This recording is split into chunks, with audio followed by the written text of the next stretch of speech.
There is someone in your life right now who barely speaks. They don't rush to fill the quiet. They don't interrupt. They don't over-explain themselves. They don't repeat their point 3 times to make sure you understood. They simply say what needs to be said, and then they stop. And for some reason you can't fully explain, you respect them deeply. You hang on every word they say. When they finally do speak, the room shifts. People lean in. Something about their stillness unsettles you in the most compelling way. They seem powerful in a way that has nothing to do with their title, their money, or how loud their voice is. They are powerful because of what they don't say. Now think about the opposite. Think about the person who talks constantly, who fills every silence with noise, who repeats themselves, who over-justifies every decision, who nervously laughs after their own sentences, who explains what they meant before you even had a chance to misunderstand. How do you feel around them? Maybe a little exhausted, maybe a little less interested in what they're saying, even if the words themselves are reasonable. Why? Because constant talking is the unconscious signal of someone who needs validation. And people who need validation are perceived as having less power, less certainty, less authority. Here is the truth that no one teaches you in school, that your parents probably never told you, and that most people will spend their entire lives never discovering. Silence is one of the most powerful tools available to any human being. Not passivity, not shyness, not disengagement. Strategic, deliberate, disciplined silence. The kind that comes from a person who knows exactly who they are, exactly what they want, and exactly when to speak. That kind of silence commands rooms. It wins negotiations. It deepens relationships. It builds reputations that outlast careers. And by the time you finish this, you will understand not just why that is true, but exactly how to use it yourself. Chapter 1. The language nobody taught you. From the moment you were old enough to sit in a classroom, you were taught the same thing in 100 different ways. Speak up. Raise your hand. Contribute to the discussion. Participate. Share your thoughts. Be heard.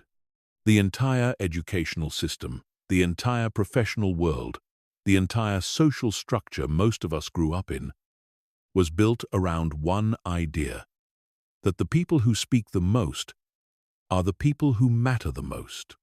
And that belief, that deeply embedded, almost invisible belief, is costing you more than you know. Think about how you feel in a conversation when there is a pause. Really, think about it. What happens inside you the moment silence shows up unexpectedly? For most people, the reaction is almost physical. There is a tightening, a pull, an almost desperate urge to say something, anything, to fill that void. The discomfort is so immediate and so intense that people will literally say things they don't believe, offer concessions they weren't planning to give, reveal information they intended to keep private, or agree to terms they haven't fully thought through all because the silence was too uncomfortable to sit in for one more second. That is not a small thing. That is a massive vulnerability, and if you don't know it exists in you, other people will use it against you every single day. The discomfort with silence is not random. It is deeply wired. Human beings evolved in social groups where being excluded from the group meant death. Silence from the people around you, their sudden withdrawal, their refusal to respond, historically signaled danger. It meant rejection. It meant you had done something wrong. It meant exile was coming. And so the nervous system learned at a biological level to treat silence as a threat, to treat pauses in conversation as something that needed to be resolved immediately, to treat the absence of words as a problem that your words needed to fix. But here is what the most powerful people in the world understood long before the rest. Silence is not a threat. Silence is a tool. And the people who learn to be comfortable inside it, to sit within a pause without flinching, without rushing, without scrambling to fill it, those are the people who always had the advantage. In every negotiation, in every conversation, in every room they ever walked into. The language of silence is older than any spoken language ever created. Long before humans had words, they communicated through presence, through stillness, through the choice not to react. Animals still do this. The predator doesn't announce itself. The most powerful figure in any group doesn't constantly justify their position. Silence has always been the language of those who don't need to prove themselves, because their presence already does the proving for them. What you were never taught, what this is going to spend the next stretch of time giving back to you, is that silence is a skill, a learnable, practicable, refinable skill. Like any skill, most people never develop it because they never knew they needed to. They simply absorbed the cultural message around them. The message that told them to keep talking, to fill the space, to stay audible, to stay visible. And in doing so, they handed over a tremendous amount of their power without even realizing it. Consider for a moment the people across history who have been described as the most commanding presences in any room. Leaders, negotiators, visionaries, the kind of people others described as magnetic or formidable or impossible to rattle. Almost without exception, what made them so compelling was not the volume of their words. It was their relationship with silence. It was the way they didn't rush, the way they thought before they spoke, the way they were unbothered by the empty space in a conversation, comfortable letting it sit there while everyone else squirmed. That ease, that stillness, that refusal to fill silence out of social anxiety, that is what creates the impression of absolute authority. The people who speak the most are often heard the least. Read that again. When you talk constantly, you train the people around you to filter you out. Your words become background noise. They lose weight. They lose meaning. But when you speak rarely, when you choose your words and your moments deliberately, when people understand through experience that when you do speak, it matters, your words carry a gravity that no amount of volume can create. You become the person people wait to hear from, the person whose rare opinions people remember, the person whose silence is noticed and whose words land with force when they arrive. This is the language nobody taught you, but you are learning it now. Chapter 2. The Noise Epidemic. We are living through the loudest period in human history, not in terms of physical sound, though that too has increased in ways we barely notice anymore, but in terms of the sheer volume of words, opinions, reactions, and commentary that every person now generates every single day. Social media has rewired the way human beings relate to communication in a way so profound and so fast that most people have not had time to understand what it has done to them. Scroll through any platform for 5 minutes and you will see it. Everyone has something to say about everything. There is no event, however small, no news story, however distant, no cultural moment, however minor, that doesn't immediately generate millions of instant reactions. People are not processing anymore. They are broadcasting.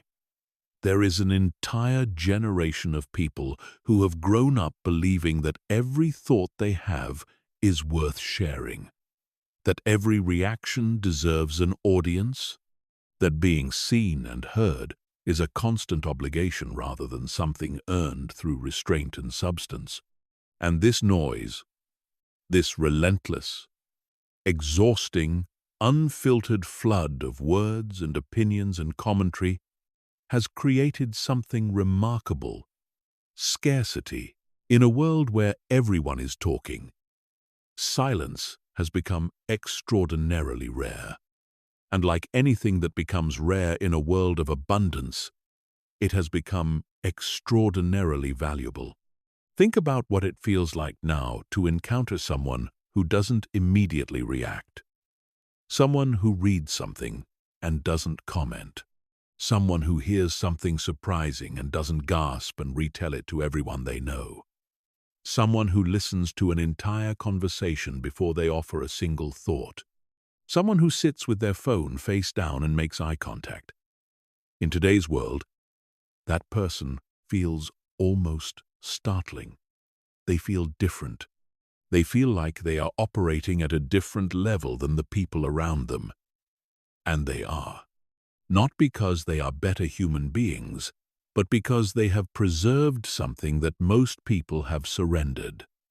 The ability to choose silence over noise. Reflection over reaction, weight over volume. The noise epidemic has also created something dangerous at the level of individual relationships. It has made people profoundly uncomfortable with being truly heard. Because in a world where everyone is performing for an audience, where every conversation is a kind of content, where even the most personal disclosures are shaped for maximum impact on the people watching, people have lost the ability to have a conversation that isn't about them. When you are talking to someone who is really listening, who is not waiting to respond, who is not mentally composing their reaction while you're still speaking, it feels almost disorienting. It feels vulnerable. It feels exposed. And that exposure, created by the simple act of a person listening in genuine silence, is one of the most powerful dynamics you can introduce into any relationship.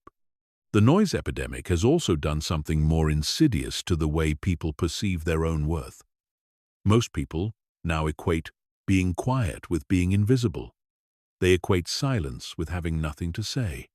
They feel that if they are not constantly producing words, opinions, reactions, they will become irrelevant, that they will slip below the social surface, that they will be forgotten.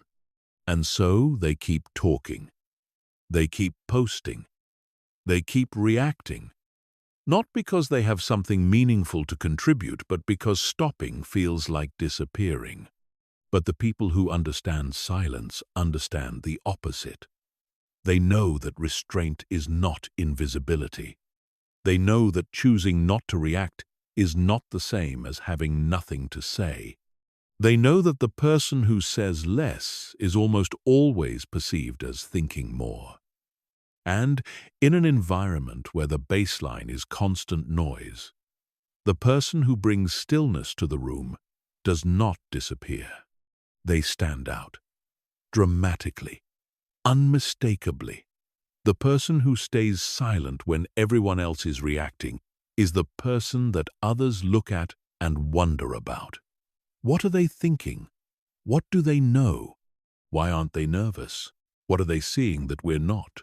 Those questions are the beginning of influence. Those questions are how respect is built in the modern world.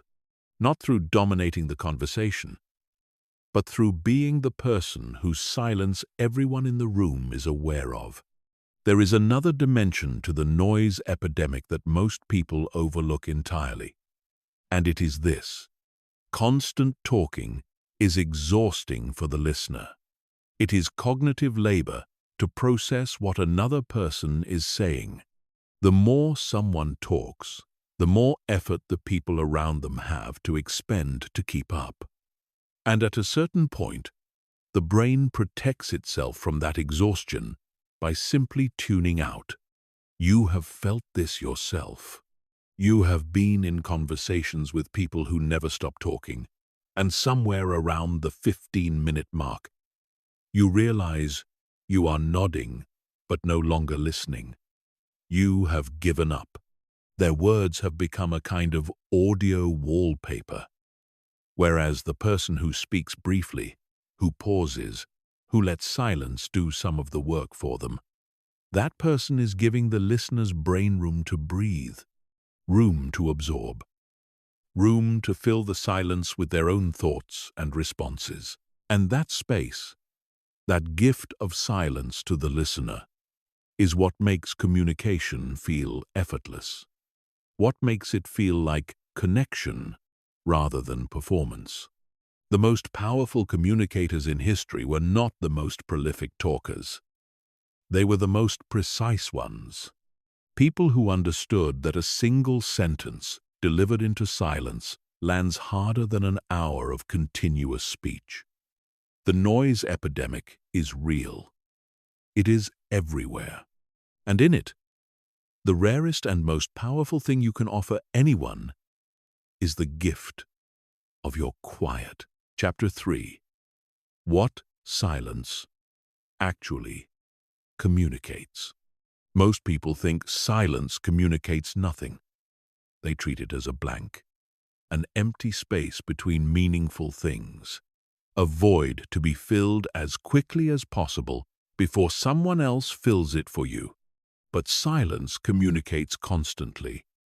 It communicates loudly, unmistakably, and on a level that the conscious mind often doesn't catch, but the deeper instinct always does. When you are comfortable in silence, what you are communicating first, and most fundamentally, is that you do not need the approval of the people in the room. Think about what compulsive talking usually signals. It signals anxiety. It signals the need to be liked. It signals the fear that if you stop producing words, people will lose interest in you. It signals that your sense of worth in that moment is dependent on the reaction you are getting from the people listening. All of that is happening beneath the surface of the words themselves, and people feel it, even if they couldn't articulate what they are picking up on. The talking is a symptom, and the symptom is telling everyone watching that you are operating from a place of insecurity. Silence says the opposite. When you sit comfortably in a pause, when you don't rush to fill an empty moment, when you allow a conversation to breathe rather than smothering it with noise, you are communicating something very specific, that your sense of self does not require external validation, that you are not performing for the room, that you are not afraid of being perceived negatively in the absence of words, that you are comfortable enough with who you are to be quiet. And that kind of comfort with yourself is one of the rarest and most magnetic things that one person can project to another. Silence also communicates intelligence. This is one of the things that feels counterintuitive to people who have been taught that speaking more demonstrates that you know more. But the research is unambiguous on this point. When a person pauses before they speak, when they allow themselves a moment of visible reflection before delivering their answer or their opinion, the people around them assume that they are thinking carefully. They assume depth. They assume that what is coming next will be worth hearing. Contrast this with the person who immediately fires back with their opinion the moment the previous sentence ends. They may be equally intelligent. They may have just as much to say, but the speed of their reaction, the absence of any visible consideration, signals to the watching brain something closer to impulsiveness than depth. Silence is the space where intelligence appears to live, and so the person who uses it is automatically perceived as more thoughtful, more measured, more worth listening to. There is a third thing that silence communicates, and it is perhaps the most strategically powerful of all: strength. When someone says something to you that demands a response, whether it is an accusation, a provocation, an offer, a question designed to put you on the spot, your automatic reaction to immediately defend yourself, justify yourself, or counter-argue is a signal. It is the signal of someone who feels threatened, someone who feels the need to protect themselves from the incoming pressure, someone who is reactive rather than in control. The moment you react automatically, you have given the other person what they were looking for: evidence that they got to you. But when you receive that same accusation, that same provocation, that same pressure, and you say nothing for a moment, the entire dynamic flips. You are no longer the person being pushed. You are the person who does not move. You are the person who absorbed the pressure without visibly reacting to it, who is now choosing, from a position of stillness, what response to give and when to give it. You are in control, and the person who tried to unsettle you is now the one waiting and wondering, and perhaps beginning to feel slightly unsettled themselves. That is what silence communicates in a moment of conflict or pressure. It communicates that you cannot be rattled, and a person who cannot be rattled is a person who is very difficult to dominate. Silence communicates mystery. Human beings are wired to want to understand the people around them. It is a survival instinct. We constantly read social cues, body language, tone, word choice, looking for information about the people we are dealing with. When someone talks constantly, we get that information freely. We know their insecurities. We know their hot-button issues. We know their position before they've finished explaining it. We know more about them than they realize they're giving away. But when someone is economical with their words, when their inner world is not constantly being broadcast through speech, we don't know. And what we don't know, we are compelled to think about. The person who speaks rarely is the person that others carry in their thoughts long after the conversation has ended. What did they really mean by that? What do they actually think? What are they going to say next?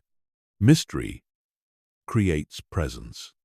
And presence, especially in the context of someone who moves through the world with quiet confidence, is the foundation of deep and lasting respect. Finally, silence communicates that you are listening. And in a world where almost nobody is actually listening, where most people in conversation are simply waiting for their turn to talk, the person who goes quiet and truly receives what another person is saying gives that person something they are starving for. They make them feel heard, and being heard is one of the deepest human needs there is. The fastest path to making someone trust you, to making someone loyal to you, to making someone feel that you are different from everyone else in their life, is to be silent enough to actually hear them. Not just the words, the emotion underneath the words, the thing they are really trying to say beneath the surface of what they are actually saying. Silence is how you access that. And when you do, people sense it. They may not be able to explain why they trust you, why they feel comfortable around you, why they keep coming back to talk to you, but you will know. It is because you gave them the gift of your silence. Chapter 4. The psychology of the person who says less. There is a particular kind of person that we all know exists because we have encountered them, maybe only once or twice in our lives. Maybe in a boss, a mentor, a teacher, or a parent. The person who says less but means more. The person who doesn't explain themselves constantly. Who doesn't seek approval. Who doesn't need you to think well of them in order to feel okay about themselves. And when you try to understand what it is about them that makes them so striking, so memorable, so easy to respect, what you usually land on is confidence. You call it confidence because that is the word available to you. But what you are actually observing is something far more specific and far more interesting than simple self-belief. What you are observing is the internal architecture of a person who has completely disconnected their sense of self from the opinions of the people around them. Most people are in a constant, largely unconscious negotiation with the outside world. They are perpetually checking for signs of approval or disapproval. They are adjusting what they say, how they say it, the facial expressions they make, the positions they take, based on the feedback they sense from the people watching. This adjustment happens so naturally, so automatically, so far beneath the level of conscious choice, that most people have no idea it is happening. They believe they are simply being themselves. But what they are actually doing is being a version of themselves that is constantly edited in real time by the perceived reactions of others. The person who says less has broken this loop. Not perfectly and not permanently, but substantially. They have built enough internal reference points, enough clarity about what they believe and who they are and what they value, that they no longer need the constant external feedback in order to feel stable. They are not performing for the room. They are simply in the room. And that distinction between performing and simply being is what everyone around them can feel without being able to name it.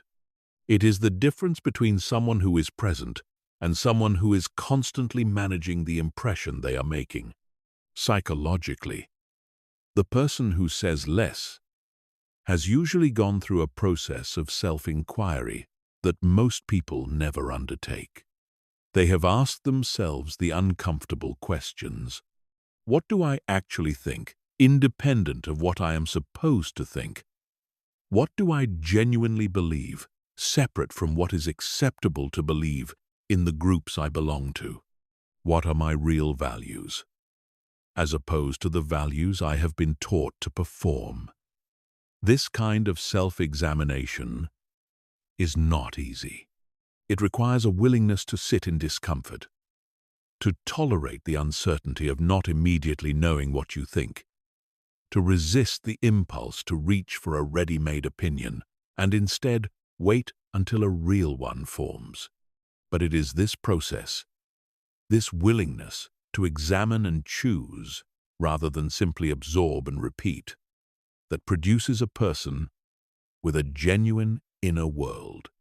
And it is from that genuine inner world that authentic silence comes. The person who says less has also typically made peace with a fear that haunts most people, the fear of being misunderstood. Most people talk too much precisely because they are terrified that if they say too little, people will draw the wrong conclusions about them. They will seem cold. They will seem uninterested. They will seem arrogant or aloof or disconnected. And so they over-explain. They add caveats. They repeat themselves in slightly different words to make sure the impression lands correctly. They sacrifice precision for perceived warmth. But the person who says less has decided that they cannot control how they are perceived, and that spending enormous energy trying to manage other people's interpretations of them is a losing game. They have accepted that some people will misread their silence, and they have decided that is acceptable, because they know who they are. and they don't need the room to know it too. The psychological state that produces powerful silence is not arrogance. It is not indifference. It is not the performance of coolness that some people mistake it for. It is something closer to deep okayness, a settled quality, a rootedness in self that does not require external confirmation to remain standing. People who have that quality are not immune to the desire for approval. They are human, but they have developed enough of an independent relationship with their own judgment that they can go without approval for long periods without becoming anxious. They can tolerate the ambiguity of not knowing what the room thinks. They can sit with the silence without needing to resolve it. And that ability, that capacity to be comfortable in the absence of validation, is what radiates outward from them as power.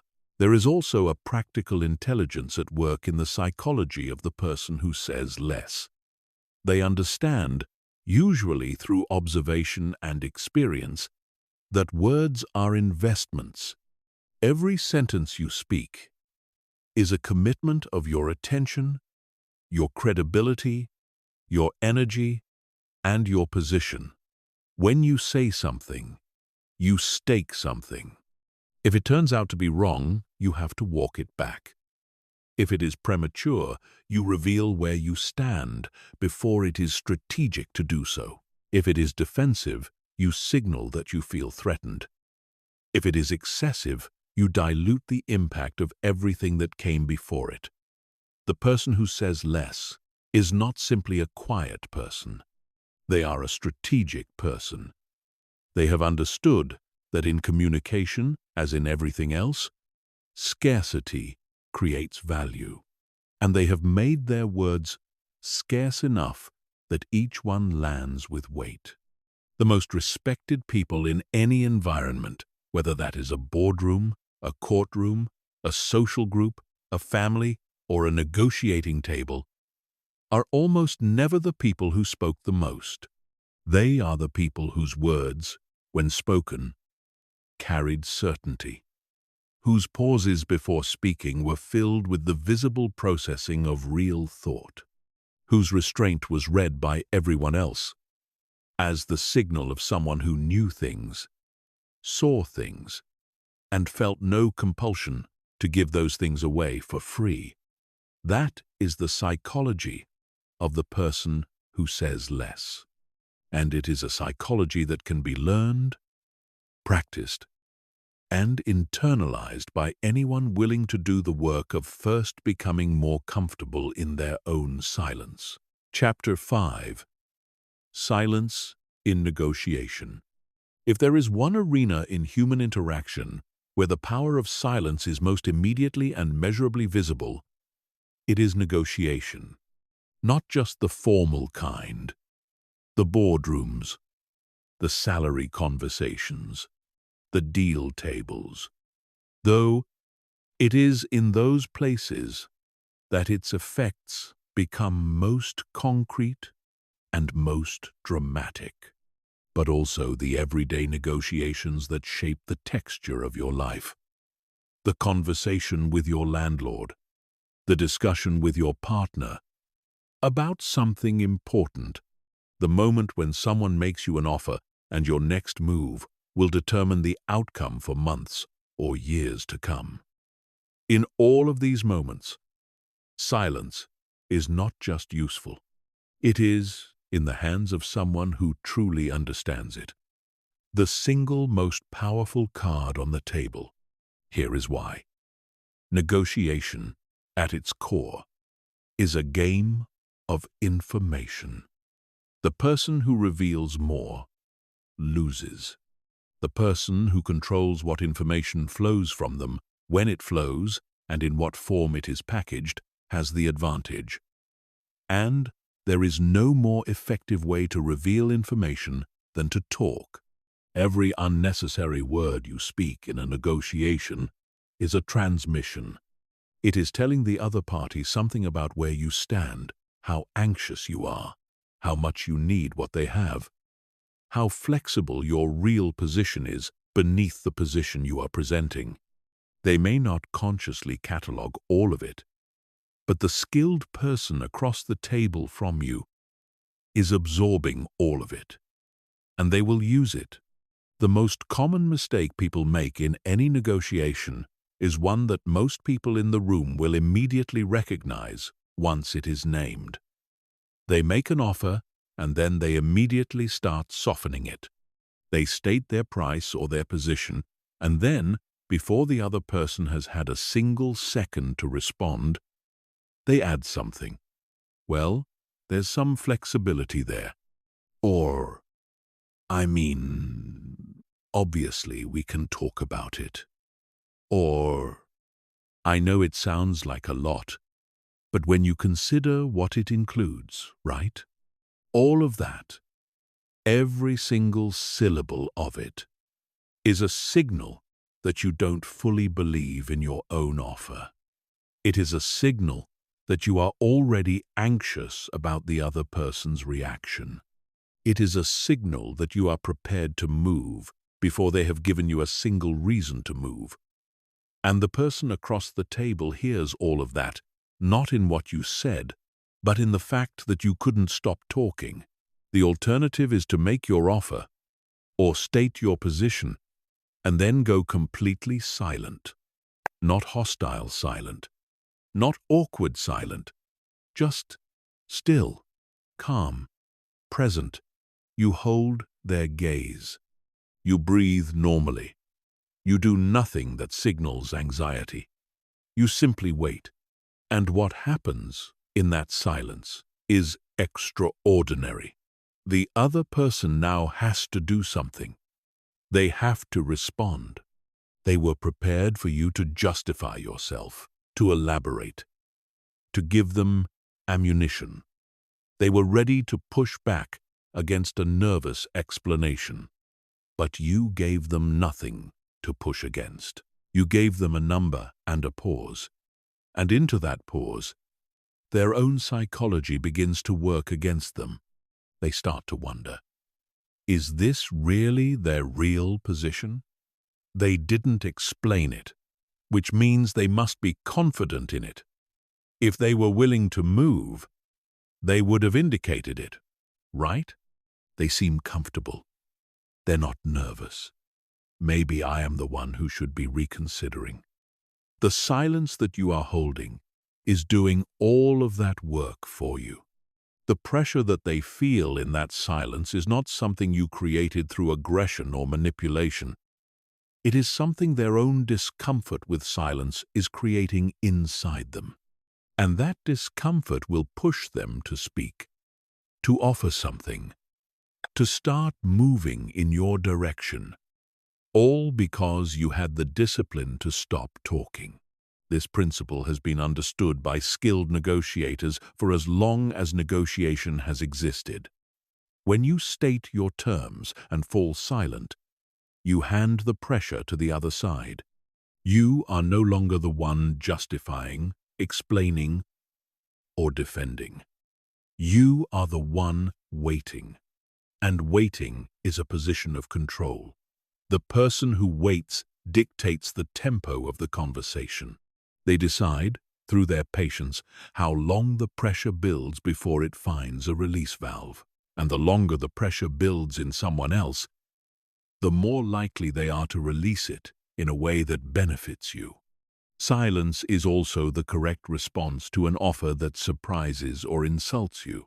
This is a situation where most people react badly, where they immediately express shock or offense or push back with raised voices and wounded pride. And in doing so, they reveal exactly how much the offer affected them. They show their hand completely. But when you receive an offer that is below what you were expecting, or a condition that you find unreasonable, and you respond with silence, a long, composed, steady silence that the other person experiences as heavy, you force them to sit with their own offer. You make them hear it in the silence. You make them feel the gap between what they proposed and what you are willing to accept without you ever having to put that gap into words.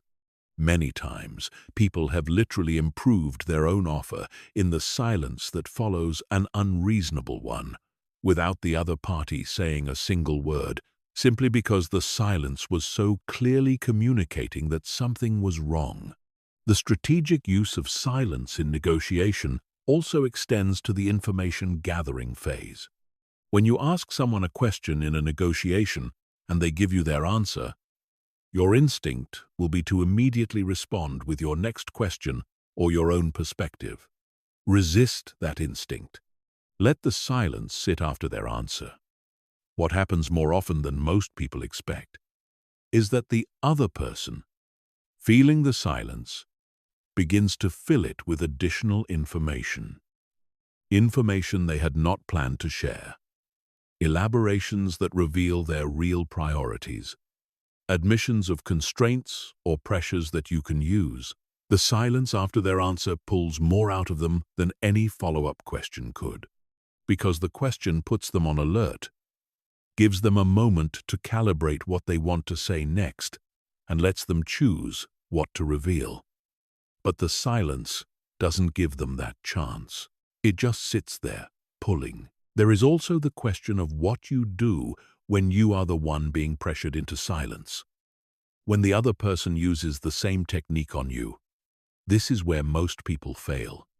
Because even knowing intellectually that silence is being used as a tool against you, the physiological discomfort of sitting in it is still very real. The pull to speak is almost irresistible. What you have to train yourself to do is to recognize that the discomfort you feel in that silence is not a signal that something is wrong. It is simply the sound of pressure being applied. And pressure only converts into movement if you let it.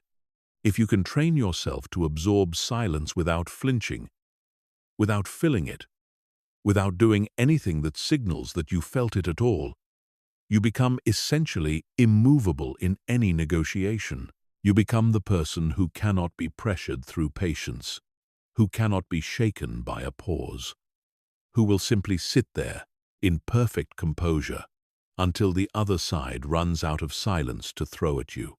The great negotiators of history, the diplomats, the business builders, the lawyers who changed outcomes in rooms that changed industries, almost all of them describe some version of the same quality as their most essential tool. Not intelligence, not preparation, though preparation matters enormously. Not charisma. It is the ability to be comfortable in silence, to sit in it without blinking, to use it with the precision of a surgeon, to know when to speak and when to let the quiet do the work that no amount of words could do as efficiently. That skill does not come from reading about it.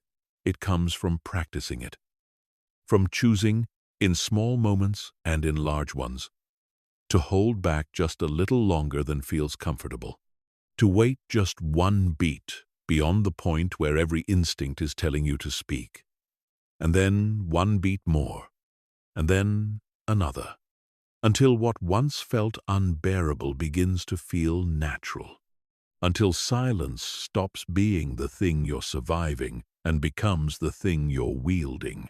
When that shift happens, everything about the way you move through any negotiation, any confrontation, any moment of pressure or possibility changes, because you have learned to use the most powerful tool in the room. And most of the people you will ever sit across from never will. Chapter 6. Silence and Social Power.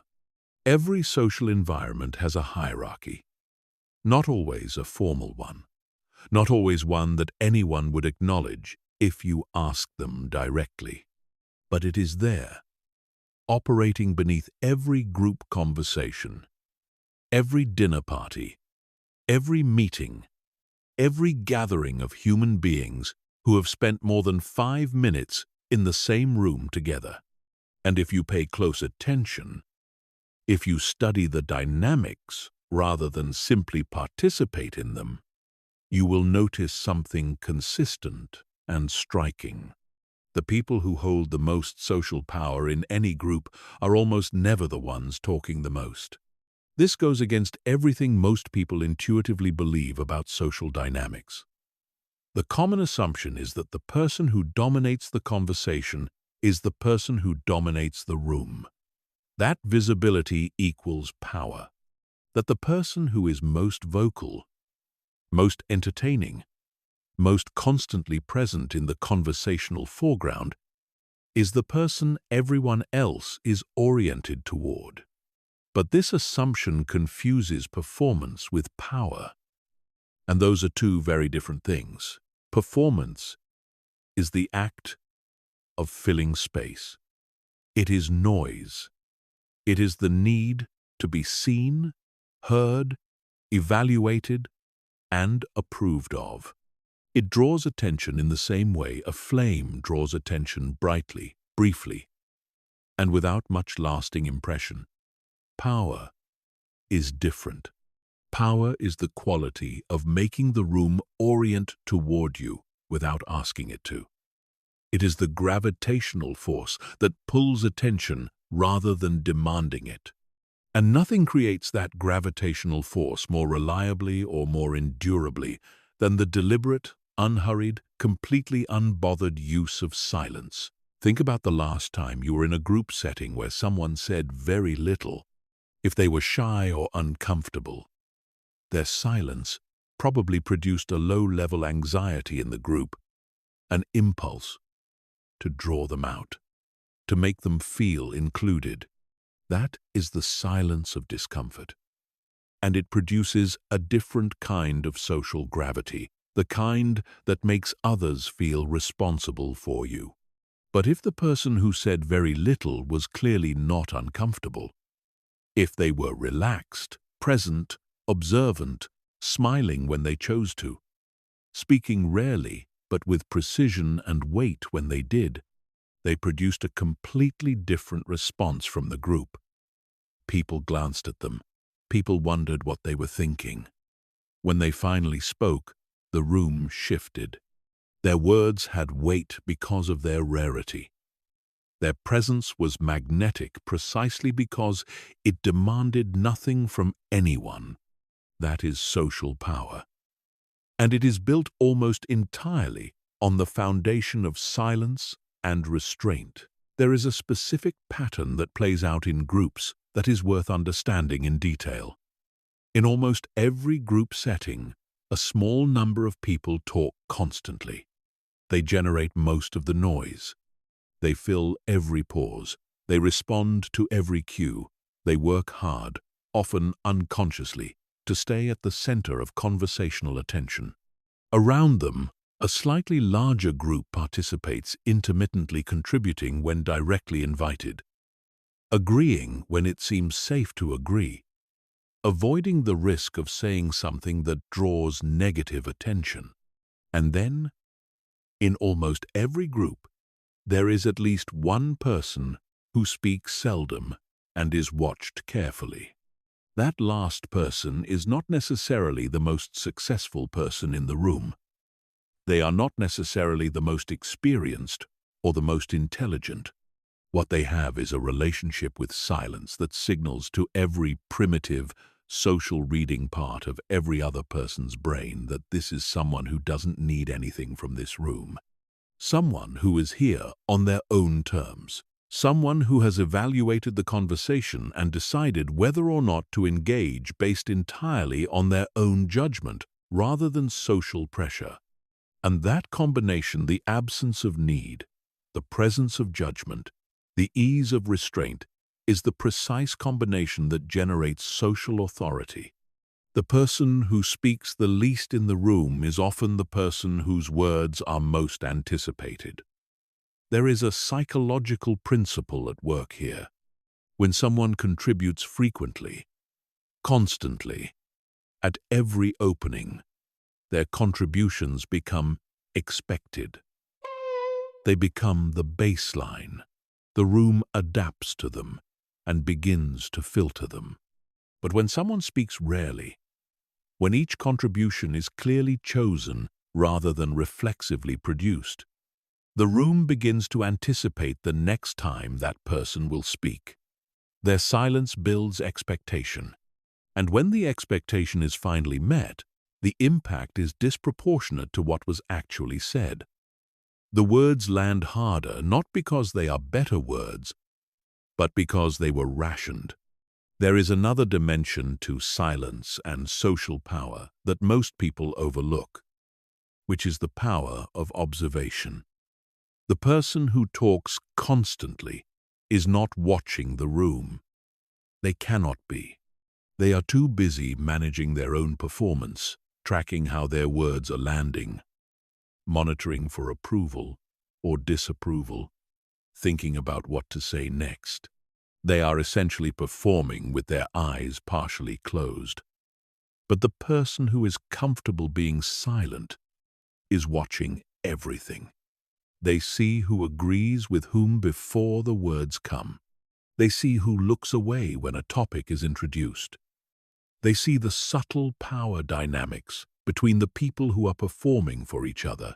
They see the real conversation beneath the surface conversation. And because they see all of this, when they do choose to speak, their words are informed by a level of situational awareness that the constant talkers never have access to. Their contributions land more precisely. Their observations cut closer to the truth. Their assessments of the room's dynamics are more accurate. And people feel this, even when they can't explain why this person who said so little seems to understand so much.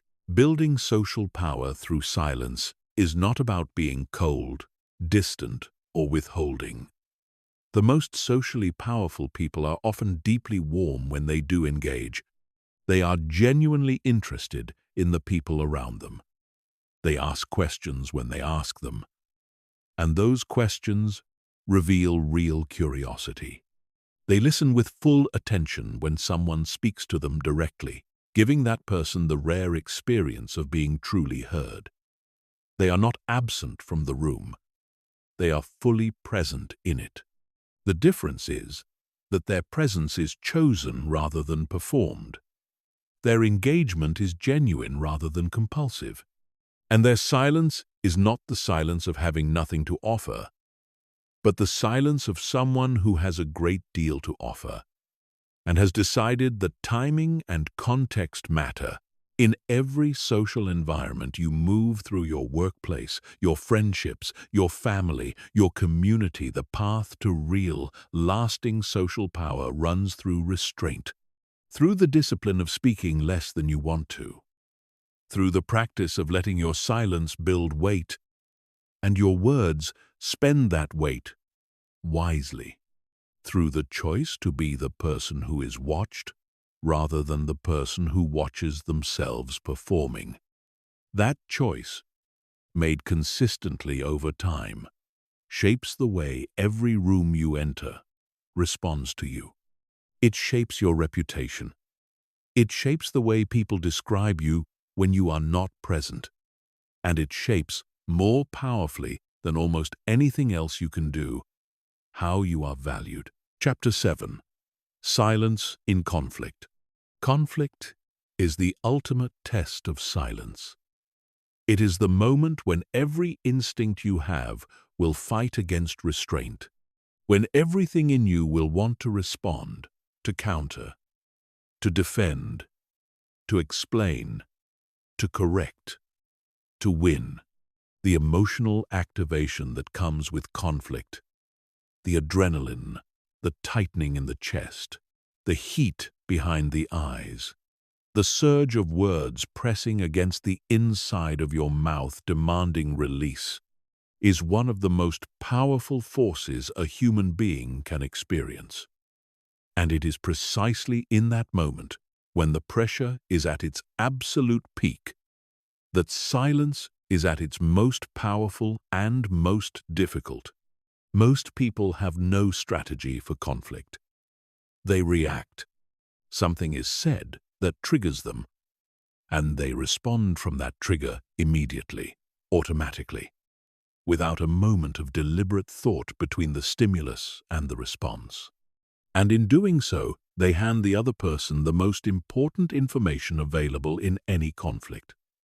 Exactly where they are vulnerable, exactly what they care about most, exactly how far they can be pushed before they lose composure. All of that is transmitted in the first unguarded reaction. And once it has been transmitted, it cannot be taken back. The first and most essential thing to understand about silence in conflict is this: the person who reacts first from emotion loses ground. Not necessarily the argument. They may make valid points. They may even be entirely right about the facts. But they lose ground in the larger game of power, influence, and credibility that runs beneath every conflict. Because the moment someone reacts emotionally and immediately, they have signaled that the other person got to them, that the words hit their mark, that they do not have the composure to absorb pressure without visibly responding to it. And the person who can absorb pressure without flinching, who can sit in the heat of a conflict without immediately erupting or defending or retaliating, that person is perceived as stronger, even when they are the one being attacked. Especially then, this is not a passive dynamic. This is not about being a doormat or accepting mistreatment in silence. This is about the strategic use of composure as a form of power. When someone attacks you, criticizes you, provokes you, or attempts to draw you into a reactive confrontation, and you respond with stillness, what you are doing is refusing to give them what they came for. You are absorbing their energy and returning nothing. And in a conflict, having nothing return to you is deeply unsettling. It disrupts the expected pattern. It removes the feedback that the other person needs to calibrate their next move. It puts them, not you, in an uncertain position. And uncertainty in a conflict belongs to the person who is losing ground. Think about what happens in a disagreement when one person loses their composure and the other remains calm. Even if the calm person says nothing particularly insightful or devastating, even if they simply maintain their steadiness while the other person escalates, the dynamic in the room shifts entirely. Everyone watching, and there are always people watching even in private conflicts, forms an impression. The calm person appears more trustworthy, more reasonable, more in control of themselves and therefore more likely to be in control of the truth. The reactive person appears desperate, defensive, rattled.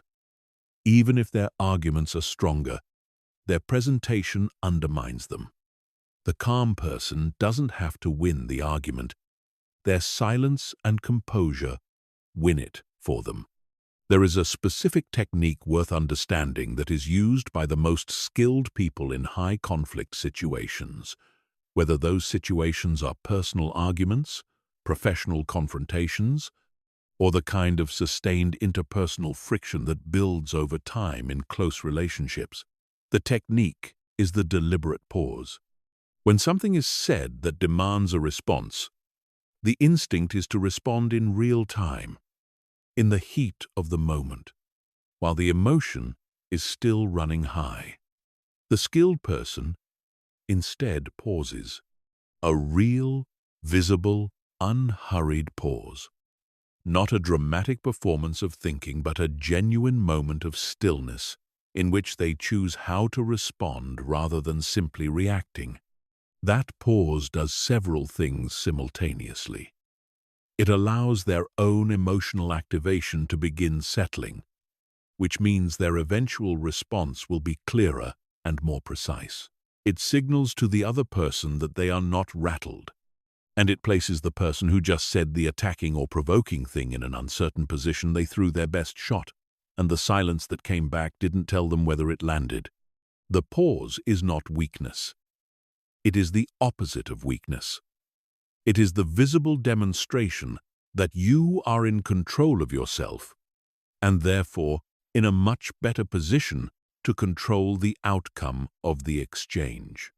The person who never pauses, who fires back immediately every time, who treats every provocation as an immediate obligation to respond, is living entirely inside their reactivity.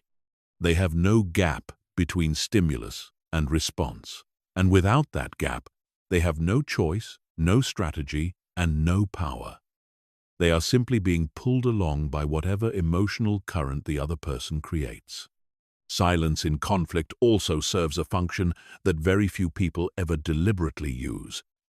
It invites the other person to hear themselves. When you say something, and someone responds immediately with a counter-argument, the person who spoke first rarely listens to the counter. They are too busy preparing their own next volley. The conversation becomes a rapid exchange of missiles, with neither person genuinely receiving what the other is saying. But when you say something and the other person is silent for a moment, truly silent, not visibly composing a comeback, but genuinely still, something different happens. In that silence, you hear your own last words again. You have a chance to evaluate them from the outside. And sometimes, in that brief silence, the person who spoke comes to their own realization that what they said was too aggressive or imprecise or unfair. The silence gives them the room to revise their own position without being forced to. And when people revise their own positions without being pushed, they are far more likely to hold to the revision than when they are debated into it. This is one of the most counterintuitive truths about conflict. Saying less often resolves more. The impulse to explain your position fully, to make absolutely sure the other person understands every dimension of why you are right, to cover every possible angle of the argument so they cannot find a gap to exploit, is the impulse that prolongs conflict rather than ending it. The person who states their position clearly, briefly, and then goes quiet, who lets the silence do the rest of the work, who resists the urge to fill the space with elaboration and justification, that person is far more likely to be heard than the one who presses and presses and presses. Because when you stop pressing, when you allow a real silence to sit in the space between two people who are in conflict, you create the only condition in which the other person can actually think. And thinking in a conflict is when resolution becomes possible. Silence also protects you from your own worst impulses in conflict.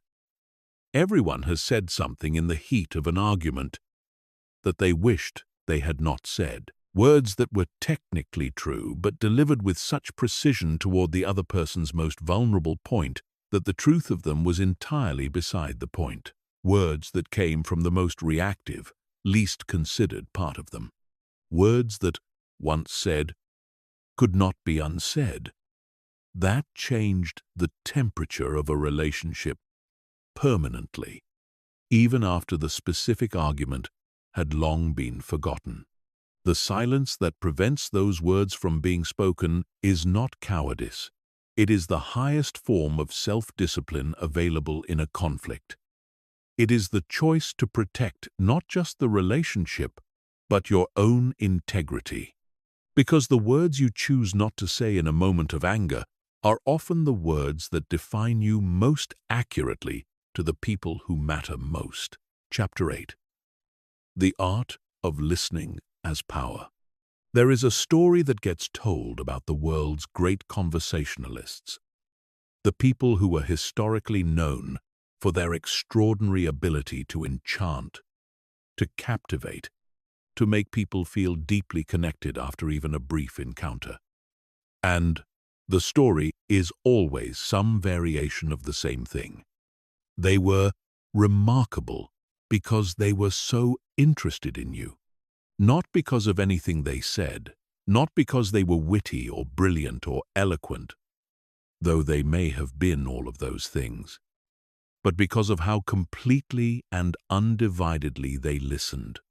They made you feel like you were the most interesting person in the world, not by flattering you, not by performing enthusiasm, but by actually, genuinely, completely listening to what you were saying as if nothing else mattered in that moment. That is not a soft skill.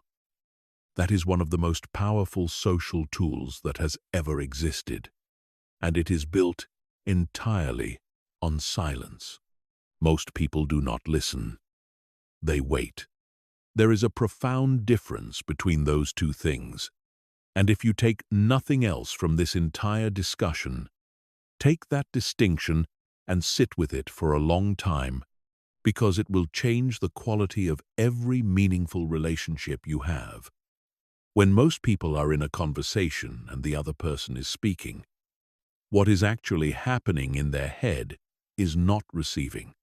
It is composing. They are listening just enough to know when to jump in, to catch the thread they want to pull, to find the opening they've been waiting for, so they can finally say the thing that has been building in them since 3 sentences ago. They are present in the conversation physically while being absent from it mentally, because their attention is directed not at the other person, but at themselves and their own next contribution. Real listening, the kind that is built on genuine silence rather than polite waiting, is something people feel immediately and unmistakably. They may not be able to articulate what is different about talking to you compared to everyone else they know. They may not identify it as listening, but they will feel something that they do not feel in most conversations. The sense of being received. The sense that what they are saying is landing somewhere, that it is being absorbed, that the person in front of them is genuinely taking it in, rather than simply waiting for their turn to speak. And that feeling, the feeling of being truly heard, is one of the rarest and most valuable experiences available in human interaction. People who give it to you become immediately and almost involuntarily important to you. The reason most people are such poor listeners is not that they are selfish or unkind. It is that real listening is uncomfortable. It requires the surrender of a kind of control. When you are composing your next response while the other person is still speaking, you are managing the situation. You are ensuring that you will have something ready, that you won't be caught without something to say, that you won't experience that brief moment of blankness that feels so exposing when a conversation suddenly turns and lands in your lap without warning. Composing while listening is a form of self-protection. It is the prevention of the silence that would result if you gave the other person your complete attention and then had to find your response in real time from what they actually said, without preparation. But that risk, that willingness to be temporarily empty, to not know what you will say until they finish saying what they are saying, is precisely what makes listening transformative rather than merely polite. When you listen without composing, when you give the other person the full, undivided, undefended space of your attention, 2 things happen. First, you actually hear what they are saying, which means your eventual response will be genuinely connected to them, rather than to the internal monologue you were running alongside their words. Your response will feel different to them, more accurate, more considered, more truly responsive. It will land as understanding rather than as a pivot back to your own thoughts. Second, and more importantly, they will feel it. They will feel the quality of your attention in a way that is almost physical. Real listening is one of the few things that human beings can sense without being able to explain what they are sensing. When someone is truly listening to you, your body relaxes. You open up. You say more than you planned to say. Go deeper than you intended to go. Reveal things you didn't know you were going to reveal. Because the silence of genuine attention is the safest environment there is for human honesty. This is why the people who listen most deeply are almost always the people who know the most. Not because they read more or study more, though they often do, but because other people simply give them more information. The conversation flows toward the listener. People share things with the silent, attentive person that they would never share with the person who is busy performing their own intelligence. Secrets, plans, doubts, real feelings underneath the managed feelings. People show the world, all of it moves toward the person who has created the silence to receive it. And information, in every domain of life, is power. There is a specific dimension of listening as power that appears most clearly in professional environments. And it is this: the person who listens most thoroughly in any meeting, in any negotiation, in any collaborative setting, is the person who understands the room most completely.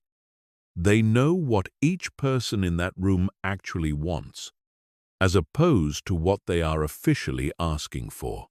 They know where the real tensions are and where the real alignments are. They know who is posturing and who is sincere.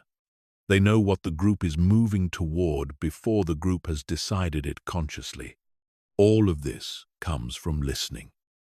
Not from talking, not from presenting, not from dominating the conversation, but from being the person in the room who was silent enough to actually absorb what everyone else was saying, while everyone else was too busy speaking to absorb anything.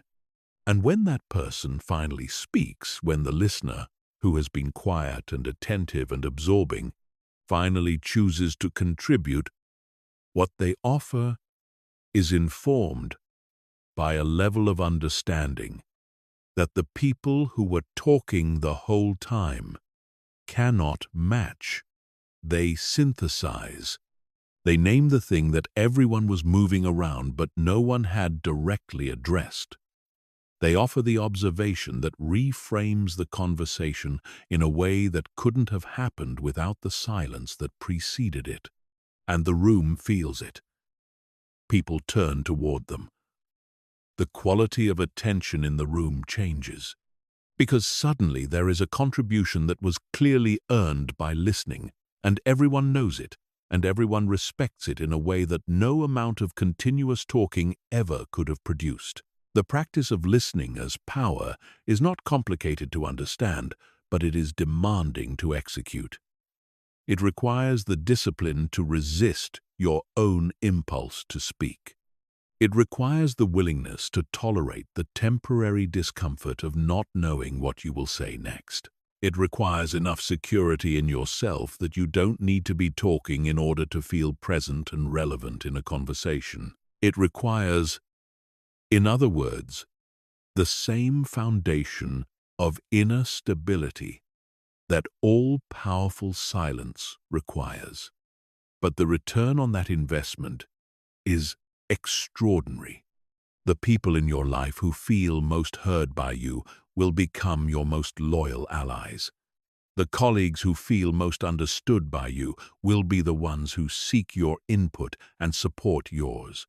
The relationships built on real listening, real silence, real attention are the deepest and most durable ones available, because being truly heard is so rare that the person who provides it becomes irreplaceable. Chapter 9. Silence and Emotional Mastery. Your emotions want to speak. They have always wanted to speak. From the very beginning of your life, every emotional experience you had came with an impulse toward expression. Fear made you cry out. Joy made you shout. Anger made you say things. Grief made you reach for someone, for words, for anything that could give the shapeless, overwhelming internal experience some external form. The impulse to externalize emotion through sound and speech is as fundamental to human beings as breathing. It is old. It is deeply wired. And it is, in many contexts, the right thing to do. But there is a difference between expressing emotion and being controlled by it, between choosing to speak from an emotional place and being compelled to speak by an emotional surge that you have not yet processed, evaluated, or decided what to do with. And that difference, the gap between emotion as something you experience and emotion as something that happens to you and runs through your mouth before your judgment can catch up, is the difference between emotional mastery and emotional reactivity, between people who are perceived as powerful and people who are perceived as volatile, unstable, or difficult to trust. The most emotionally intelligent people in any environment are not the people who feel the least. This is one of the great misunderstandings about emotional control. People often assume that the calm, measured, composed person is calm because they don't feel as intensely as the reactive person, that their stillness is a product of shallower emotion rather than greater discipline. But this is almost never true. The most emotionally regulated people often feel deeply and intensely. What they have developed is not the absence of feeling, but the ability to receive an emotion, to let it move through them, to process it with some degree of internal space before deciding whether, how, and when to give it external expression. The emotion arrives. They feel it fully, and then they choose what to do with it, rather than being automatically propelled into action by it. That gap, that internal space between the arrival of the emotion and the decision about how to express it, is where silence lives. And it is perhaps the most important form of silence there is, because it is the one that most directly protects the quality of your relationships, your decisions, and your reputation. Every word ever said in anger that caused lasting damage was a word that arrived before that gap could form. Every message sent in a moment of hurt or rage that became a permanent record of the sender's worst self was sent in the absence of that gap. Every confrontation that escalated into something that destroyed a friendship, a partnership, a professional relationship, did so because at least one person did not have that space available to them in the moment when they most needed it. Building that space is the work of emotional mastery, and the foundation of it is extraordinarily simple to describe and genuinely difficult to execute. When an emotion arrives that is pushing you toward speech, you pause, not forever, not with the intention of never expressing what you feel, but you pause long enough to let the initial surge pass, long enough to let the most acute edge of the feeling move through you without immediately erupting out of you, long enough to ask the one question that changes everything. Is saying this right now going to move me toward what I actually want or away from it? That question is the gateway between reactivity and power, because most of the things people say in emotionally charged moments are not actually oriented toward what they want. They are oriented toward the immediate release of emotional pressure. The person who is angry wants relief from the anger, and speaking from anger provides that relief temporarily. The person who is hurt wants the other person to know they caused pain, and the fastest way to deliver that information is to deliver it emotionally and immediately. The person who is afraid wants to make the fear stop. and sometimes speaking creates enough noise around the fear to drown it out briefly. But these are all short-term reliefs with long-term costs, because the words spoken to discharge an emotion are rarely the words that create the outcomes you actually need. They are the words that feel necessary in the moment and often seem like a mistake the morning after. The silence that holds the emotion rather than immediately broadcasting it is not suppression. Suppression is when you pretend the emotion isn't there, push it down, deny it access to your awareness. That is not what is being described here. And suppression causes real damage over time to your health, to your internal experience, to your relationships. What is being described is something more like containment. You acknowledge the emotion internally and completely. You feel it in full. You give it room inside you to exist and to move, but you do not reflexively broadcast it. You hold it consciously and deliberately until you have enough internal clarity to decide what, if anything, you want to do with it externally. People who have this capacity are remarkable to be around. They are the people who receive difficult news without falling apart, who hear criticism without immediately becoming defensive, who sit with someone else's anger without becoming angry in return, who can be in the presence of high emotional intensity from another person without being swept into that intensity themselves. They function as a kind of emotional anchor in any room they're in. Their steadiness is contagious. Their composure invites composure from others. And because they do not add fuel to the emotional fires around them, those fires tend to burn out faster. They are not ice, they are deeply human, and they engage with real warmth. But they have learned to bring themselves to difficult emotional moments rather than bringing the chaos that living inside unprocessed emotion creates.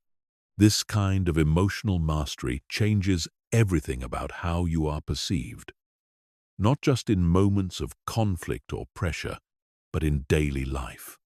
The person who is easily riled, who can be set off by a sharp word or an unexpected disappointment or a provocation from someone who barely knows them, is a person who broadcasts their own vulnerabilities constantly. They are telling everyone around them where the buttons are. They are showing the world the exact shape of their emotional architecture and inviting anyone who might want to manipulate or destabilize them to use that map. But the person who has developed the habit of pausing, of holding the emotion before expressing it, of choosing silence over reflexive speech in the high-stakes moments, has protected something essential. They have kept their inner world from being fully legible to people who haven't earned that access. And that protection is not coldness. It is wisdom. It is the understanding that not everyone deserves to see you in your most raw and unguarded state, and that the moments when you are most activated emotionally are precisely the moments when you are least equipped to decide who deserves it. There is one more dimension of silence and emotional mastery that is worth sitting with. When you have processed an emotion internally, when you have held it in silence long enough to understand what it is really about, the words you eventually choose to express it will be different from the words that would have come out in the first reactive moment. They will be more accurate, more true to the actual feeling, rather than to the surface eruption of the feeling. They will be the words that communicate what you genuinely need from the other person, rather than the words designed to hurt them in the way they hurt you. They will invite a response rather than defensiveness. They will move the relationship forward rather than damaging it.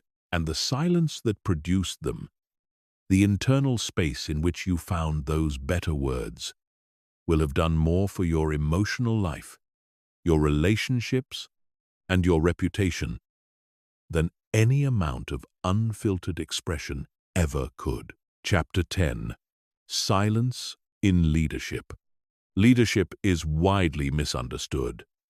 Most people, when they imagine a leader, imagine someone who speaks powerfully, frequently, loudly, someone who fills the room with their presence through the force of their words, someone who always has an answer, always has a direction, always has something to say. And there are certainly leaders who operate this way. But the most effective leaders, the ones who build the deepest loyalty, the most durable cultures, the most genuinely committed teams, the ones whose impact outlasts their direct presence, are almost never those people. They are, more often than not, the ones who have mastered the art of strategic silence. Leadership silence is not the silence of indecision. It is not the silence of someone who doesn't know what they think or where they want to go. It is the deliberate, intentional, deeply considered silence of someone who understands that their words carry disproportionate weight, that every time they speak, they set a direction, and that sometimes the most powerful thing a leader can do is create the space for other people to think, rather than filling that space with their own conclusions.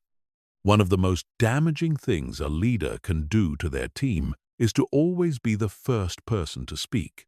When a leader opens their mouth first in any group discussion, they immediately shape what is possible in the conversation that follows.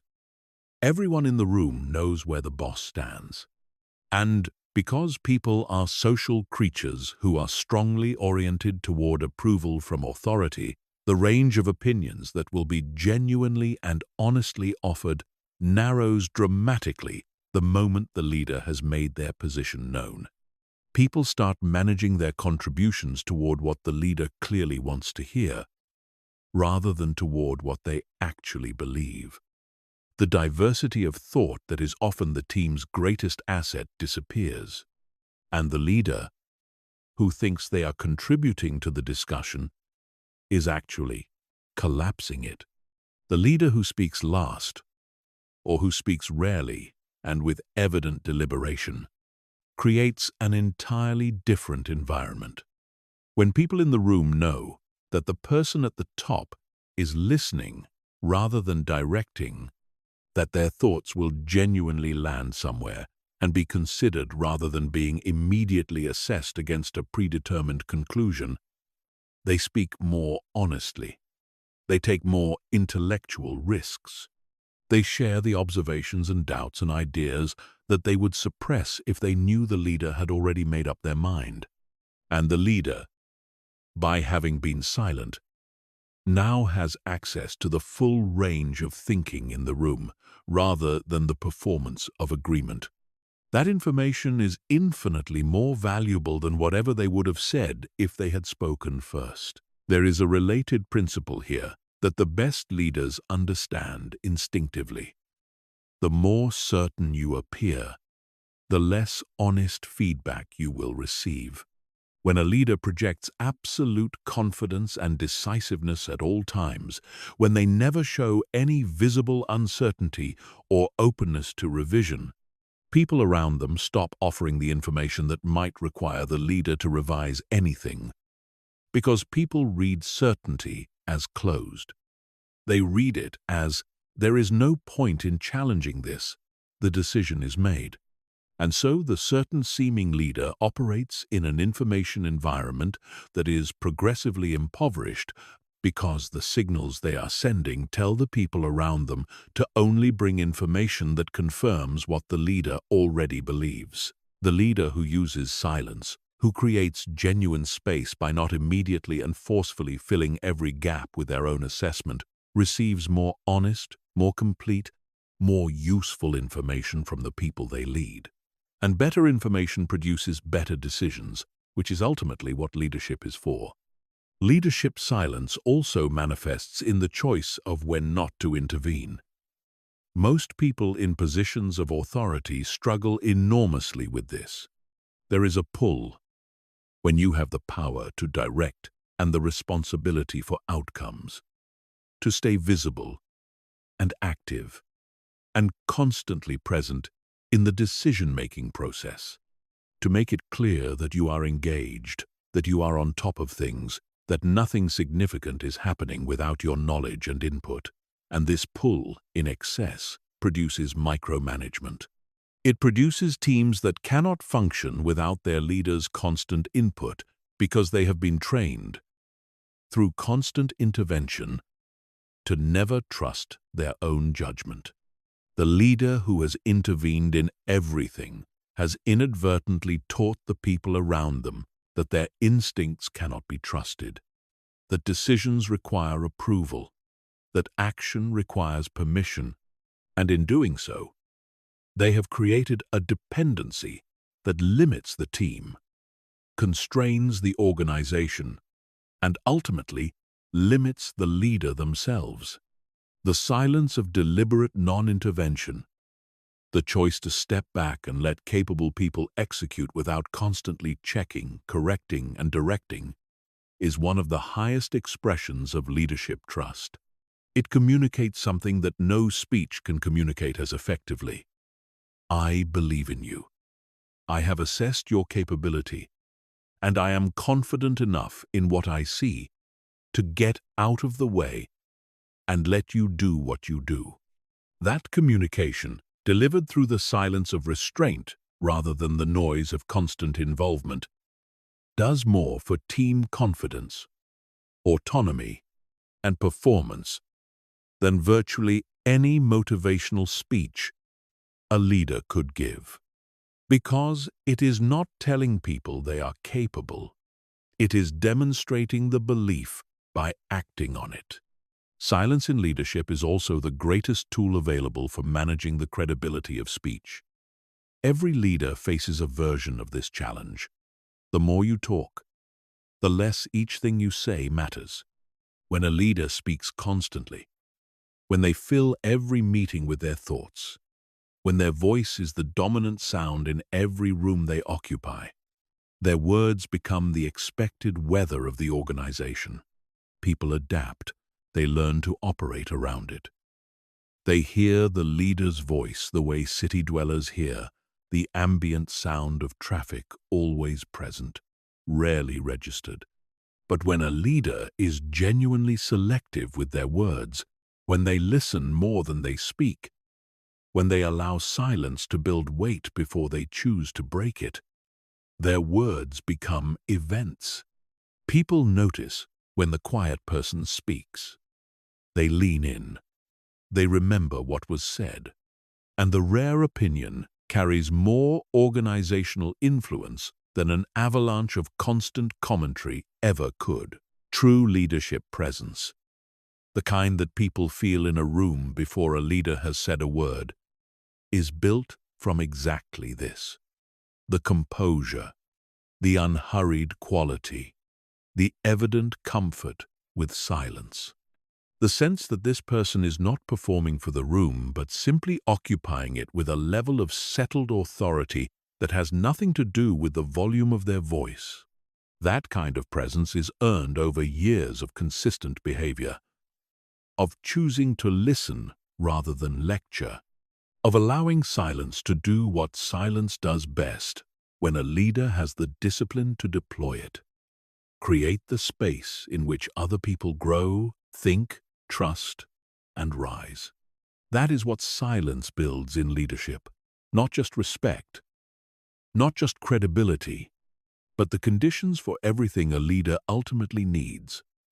A team that thinks, an organization that functions with or without your constant presence, and a culture where your silence speaks as loudly as your words.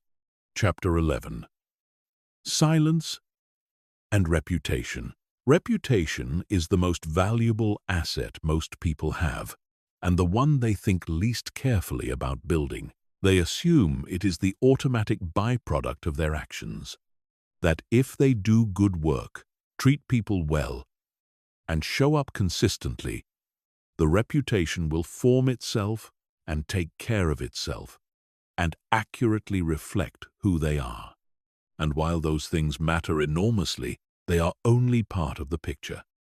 Because reputation is not just built by what you do, it is built by what you say, when you say it, and, critically, by what you choose not to say.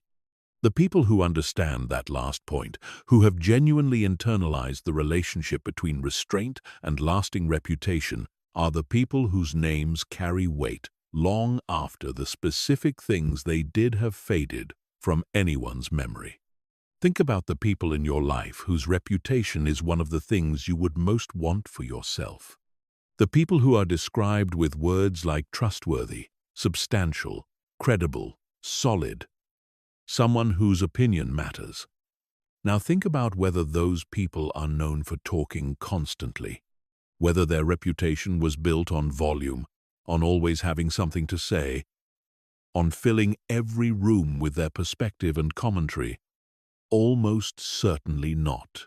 The people with that quality of reputation are almost always people who are selective with their words, who think carefully before they speak, who are not compelled by social pressure or anxiety to fill every conversational space, who give their opinions rarely enough that when those opinions arrive, people lean in.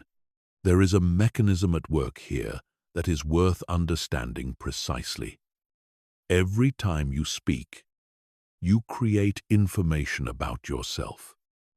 Every opinion you share, every assessment you offer, every reaction you give, everything you say about someone who is not in the room adds to the picture that other people carry of you in their minds.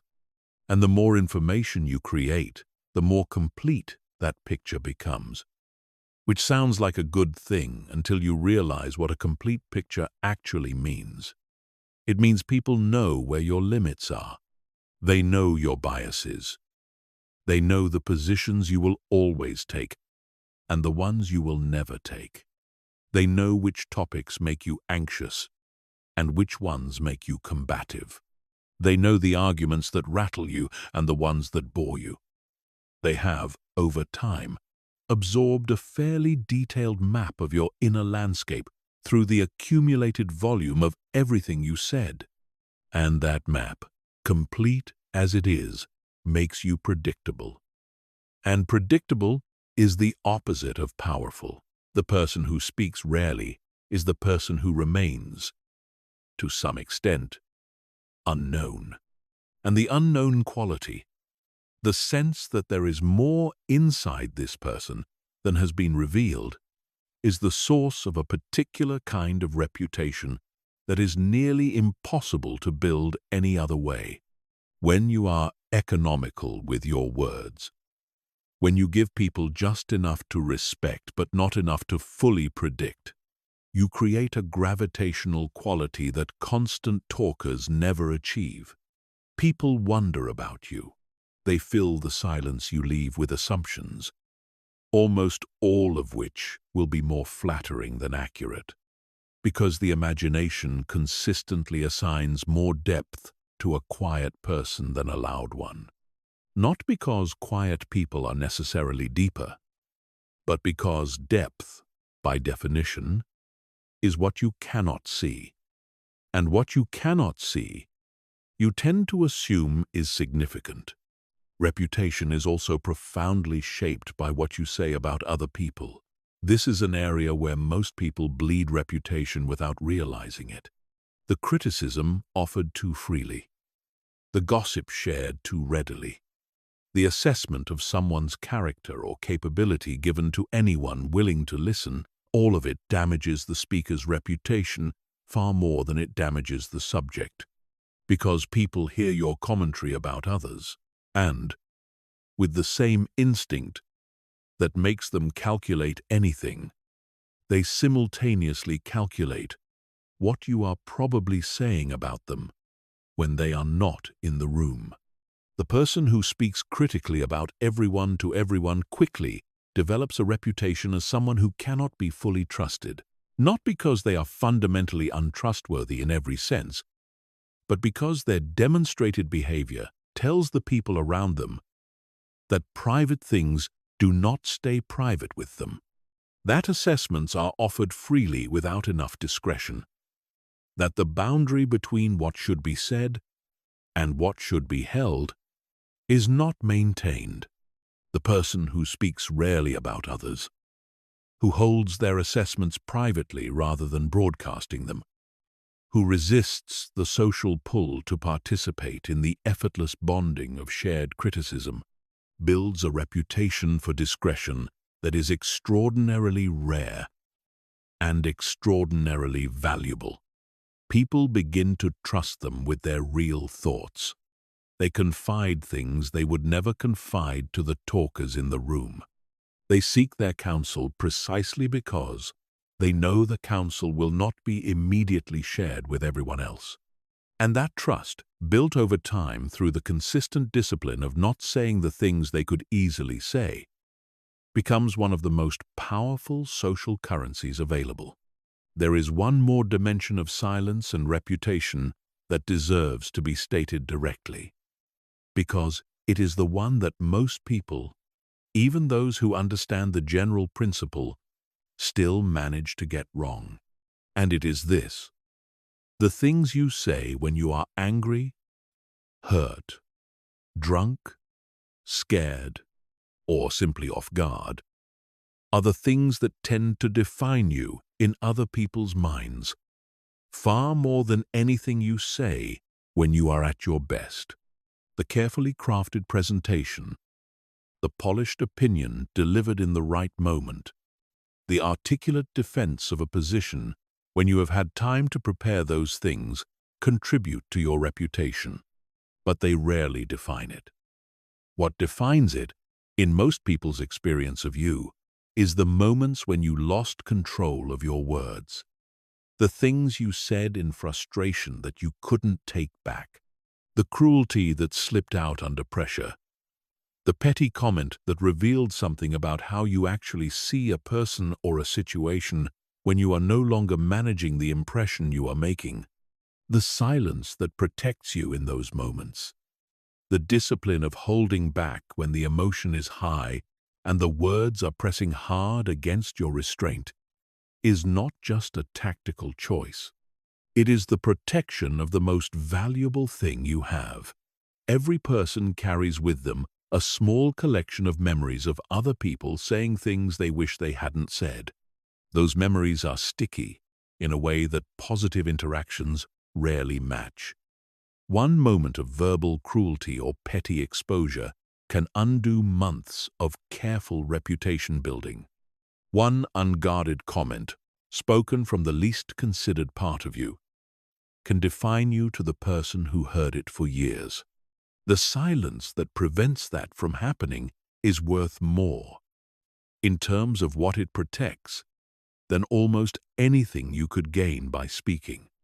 Your reputation is built word by word.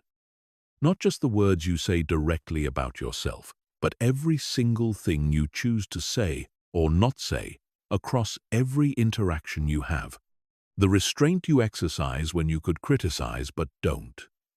The silence you choose when you could defend yourself but decide the defense isn't worth the words.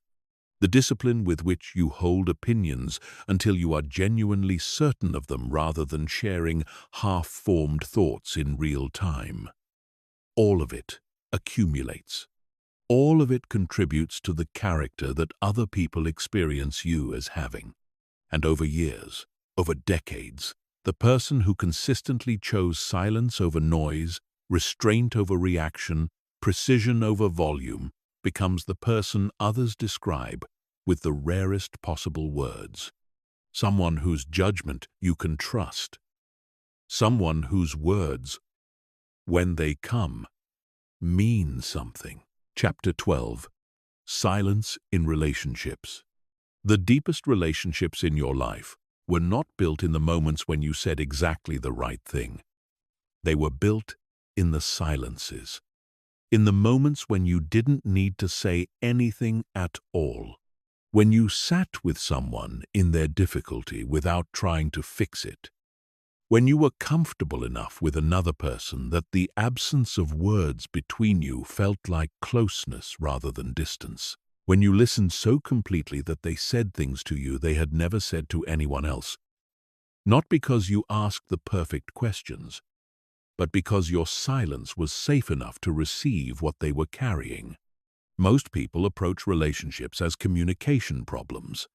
They believe that the health of a relationship is a function of how well you express yourself, how clearly you communicate your needs, how articulately you share your feelings.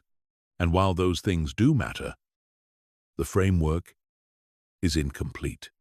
Because the most profound relationship experiences, the moments that become the ones people describe when they try to explain what love or friendship or trust actually feels like, almost always happen, not in the presence of perfect communication, but in the presence of genuine silence.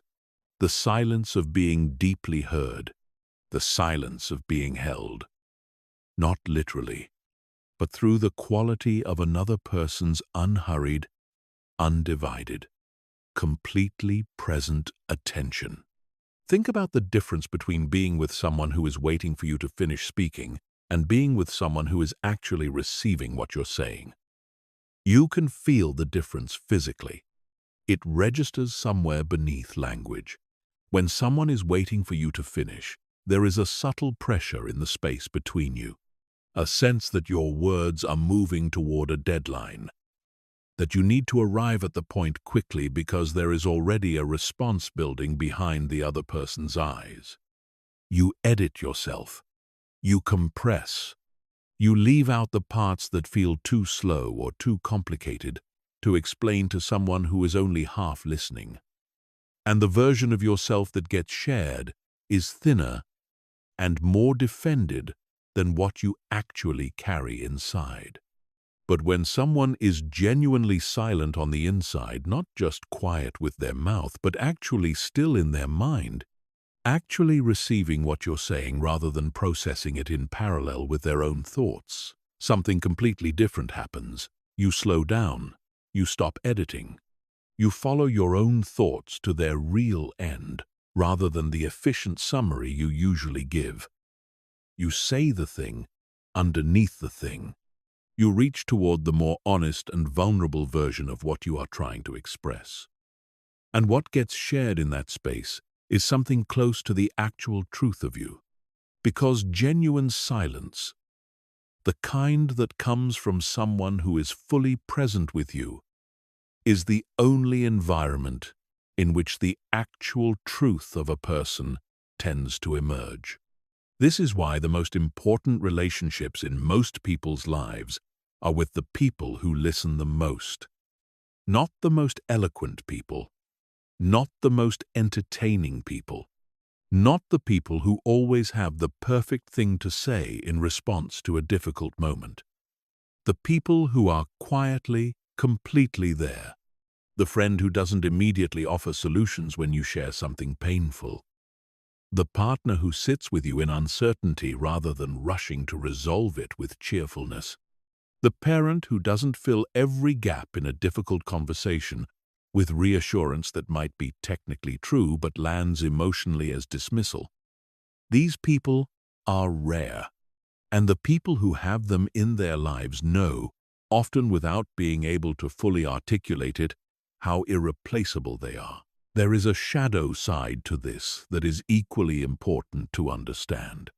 The silence that comes from withdrawal, from resentment that hasn't been expressed, from the slow accumulation of unsaid things that build a wall between two people. That silence is the opposite of powerful. That silence is corrosive. There is a kind of silence in relationships that signals emotional unavailability rather than emotional depth. The silence that a partner gives, not because they are comfortable in your presence, but because they have stopped trying to reach you. The silence of someone who used to speak and no longer does. Not from wisdom, but from resignation. That silence does not build intimacy. It erodes it. It tells the other person not that they are in the presence of someone who is deeply present, but that they are alone in the company of another person. And that is one of the loneliest experiences available to a human being. The distinction between these two silences, the silence of genuine presence and the silence of emotional withdrawal, is one of the most important distinctions available in any close relationship. The former requires that you have done enough work on yourself, that you have enough inner stability and emotional security, that you can be fully present with another person without needing the constant activity of speech to feel okay in that space. The latter typically signals that something has gone unaddressed for too long, something that needed to be said and wasn't. Some truth that was more comfortable to bury in silence than to bring into the light of an honest conversation. And those buried things never actually stay buried.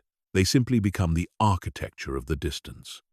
Relationships require both the silence of genuine presence and the courage to break that silence when something important needs to be said. The most relationally intelligent people know how to hold both. They have developed the discipline to stay quiet in the moments where talking would be a way of avoiding real connection. And they have developed the courage to speak up, clearly and directly, in the moments where silence would be a way of avoiding real honesty. That combination, the capacity for genuine presence in silence and genuine courage in speech, is the foundation of the deepest relationships available. And building it starts with understanding that between two people who trust each other completely, who are genuinely safe with each other, silence is not empty. It is full.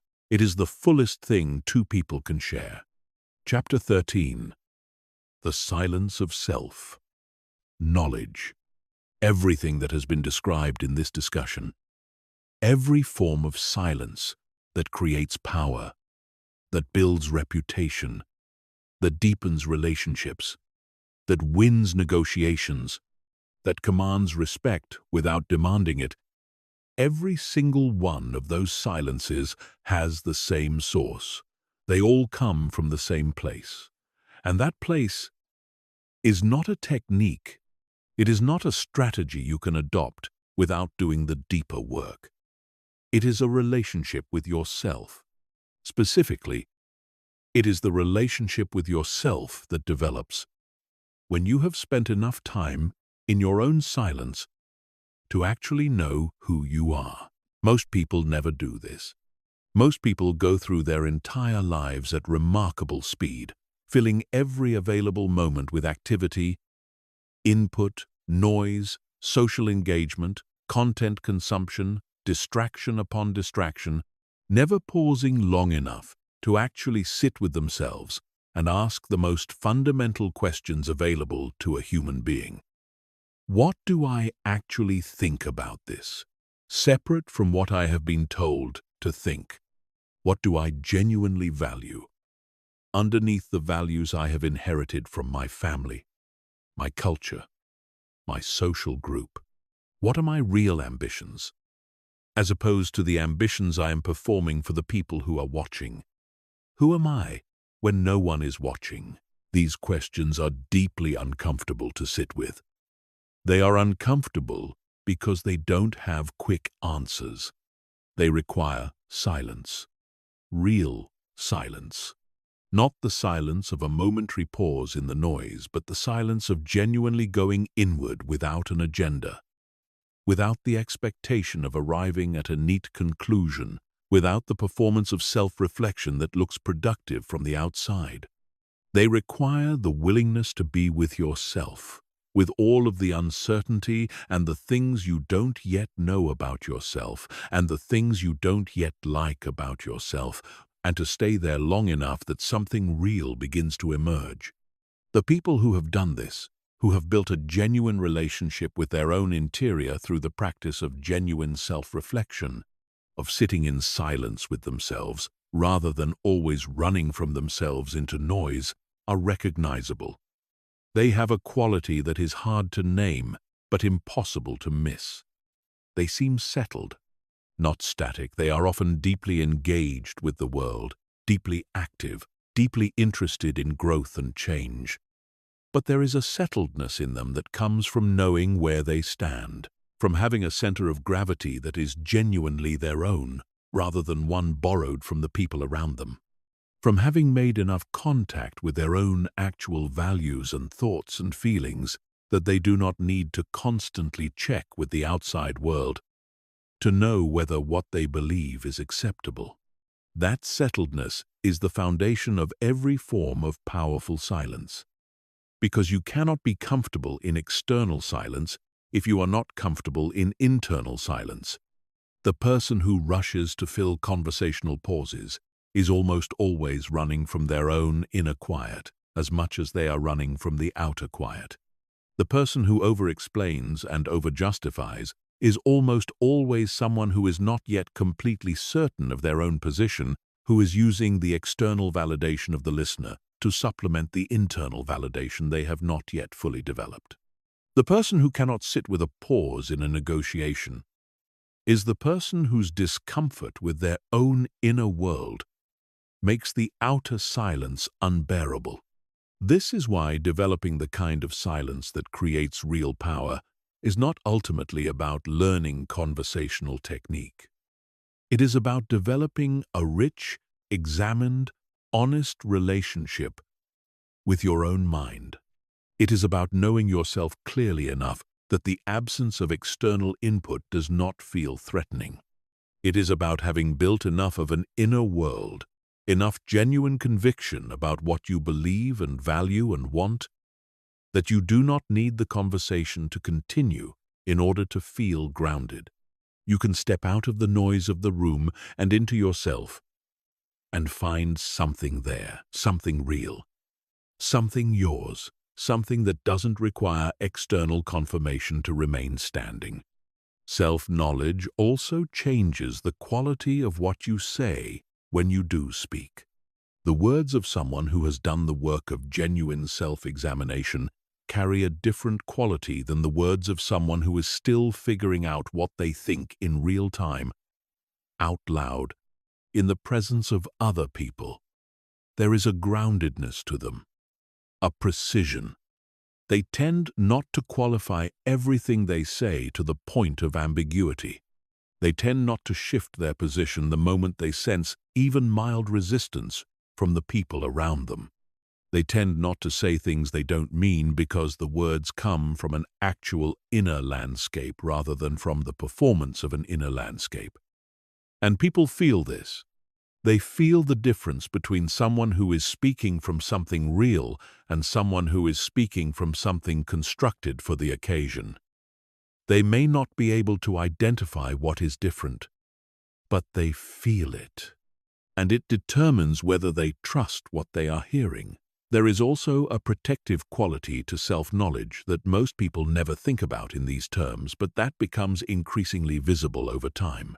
When you know yourself well, when you have spent enough time in silence with your own interior, that you have a genuine map of your values, your triggers, your biases, and your tendencies, you become much harder to destabilize. People cannot easily tell you who you are in a way that contradicts what you already know about yourself. Critics cannot land in the same way when you have already faced the honest version of your own limitations in the privacy of your own silence and made your peace with them.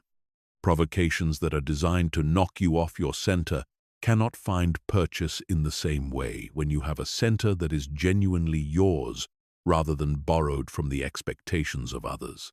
The person who has built real self-knowledge through the practice of real internal silence is, in the most practical sense, much more difficult to push around, not because they have built walls, But because they have built roots, the practice of developing self-knowledge through silence is not complicated. It requires only consistency and the willingness to sit with discomfort. It means carving out time, regularly, to be genuinely alone with yourself, without the mediation of screens, content, music, or any other form of input that puts your attention outside of you. It means asking yourself honest questions and being willing to wait in the uncertainty rather than immediately reaching for a comfortable answer. It means developing the habit of reflection, of looking back at your own choices and reactions and patterns with curiosity rather than judgment, trying to understand what they reveal about who you actually are, as opposed to who you believe yourself to be. It means, in the most fundamental sense, treating the relationship you have with yourself as the most important relationship available to you. Because it is. Every other relationship you have is filtered through it. Every form of silence you are capable of is generated by it. And the depth of your inner world is ultimately the depth from which everything you ever do in the outer world will draw. Chapter 14. How to practice silence. Understanding the power of silence is one thing. Building the capacity to actually use it, to choose it, in the moments when every instinct is pulling you towards speech, is something else entirely. And like every capacity worth having, it does not arrive simply from comprehending it intellectually. It has to be practiced, deliberately, consistently, in small moments and large ones, in low-stakes situations and high-stakes ones, until what once required enormous conscious effort becomes something closer to a natural expression of who you are. The first and most foundational practice is the simplest. Pause before you speak. Not always. Not to the degree that you become someone who is slow in a way that frustrates the people around you, but in any moment that carries even modest weight. In any moment where what you are about to say will matter, or where the impulse to speak comes primarily from discomfort rather than from genuine readiness. Pause, even half a second, even just the time it takes to draw one deliberate breath, because that pause is the gap between reaction and choice, between compulsion and intention, between saying the thing that feels necessary in the moment and saying the thing that is actually true, actually useful, actually considered. The pause is where your power lives. And the more you practice creating it, the more naturally it will appear, even when you are not consciously trying. The second practice is to train yourself to ask, before speaking, whether what you are about to say actually needs to be said at all. Most of what people say in most conversations does not need to be said. It is filler. It is the anxious maintenance of social continuity. It is the repetition of things already understood. It is the elaboration of a point that was already clear. It is the defense of a position that no one was actually attacking. It is the nervous narration of something that would be better demonstrated through silence and action. When you begin asking yourself, with genuine honesty, whether the words you are about to produce are genuinely necessary, you will be startled by how often the answer is no. And every time you choose silence over that unnecessary speech, you make a small deposit into the account of your own restraint. You strengthen the muscle. You make the next choice slightly easier. The third practice is to actively cultivate comfort with pauses in conversation. When there is a lull, when the conversation momentarily stalls, when a silence appears, and the instinctive pull toward filling it arrives, practice sitting in it for a beat longer than your instincts tell you to. Don't rush. Don't scramble for something to say. Let the silence breathe. What you will discover, the more you practice this, is that the pauses which initially feel interminably long to you are almost never experienced as awkward by the other person to the same degree.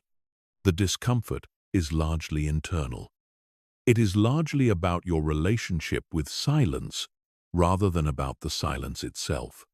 And as you gradually expose yourself to those pauses and discover that they do not result in the catastrophe your nervous system was anticipating, your tolerance for them grows. And your tolerance for them is the raw material of every form of powerful silence. The fourth practice is to monitor what happens in your body when you feel the impulse to speak. Because the impulse to speak from anxiety, from the need to manage an impression, from the fear of silence, has a physical signature. Most people can learn to feel it if they pay attention. It is different from the impulse to speak because you genuinely have something to contribute. It feels more urgent, more pressured, more like an avoidance mechanism than like a natural readiness. When you can recognize that physical signature, when you can catch it in the moment and identify it as anxiety rather than as genuine readiness to speak, you have taken a powerful step toward conscious choice.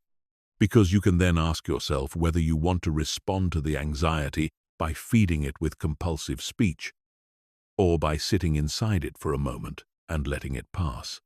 And passing is what it will do, if you give it the chance. Anxiety is not permanent. The discomfort of silence is not permanent.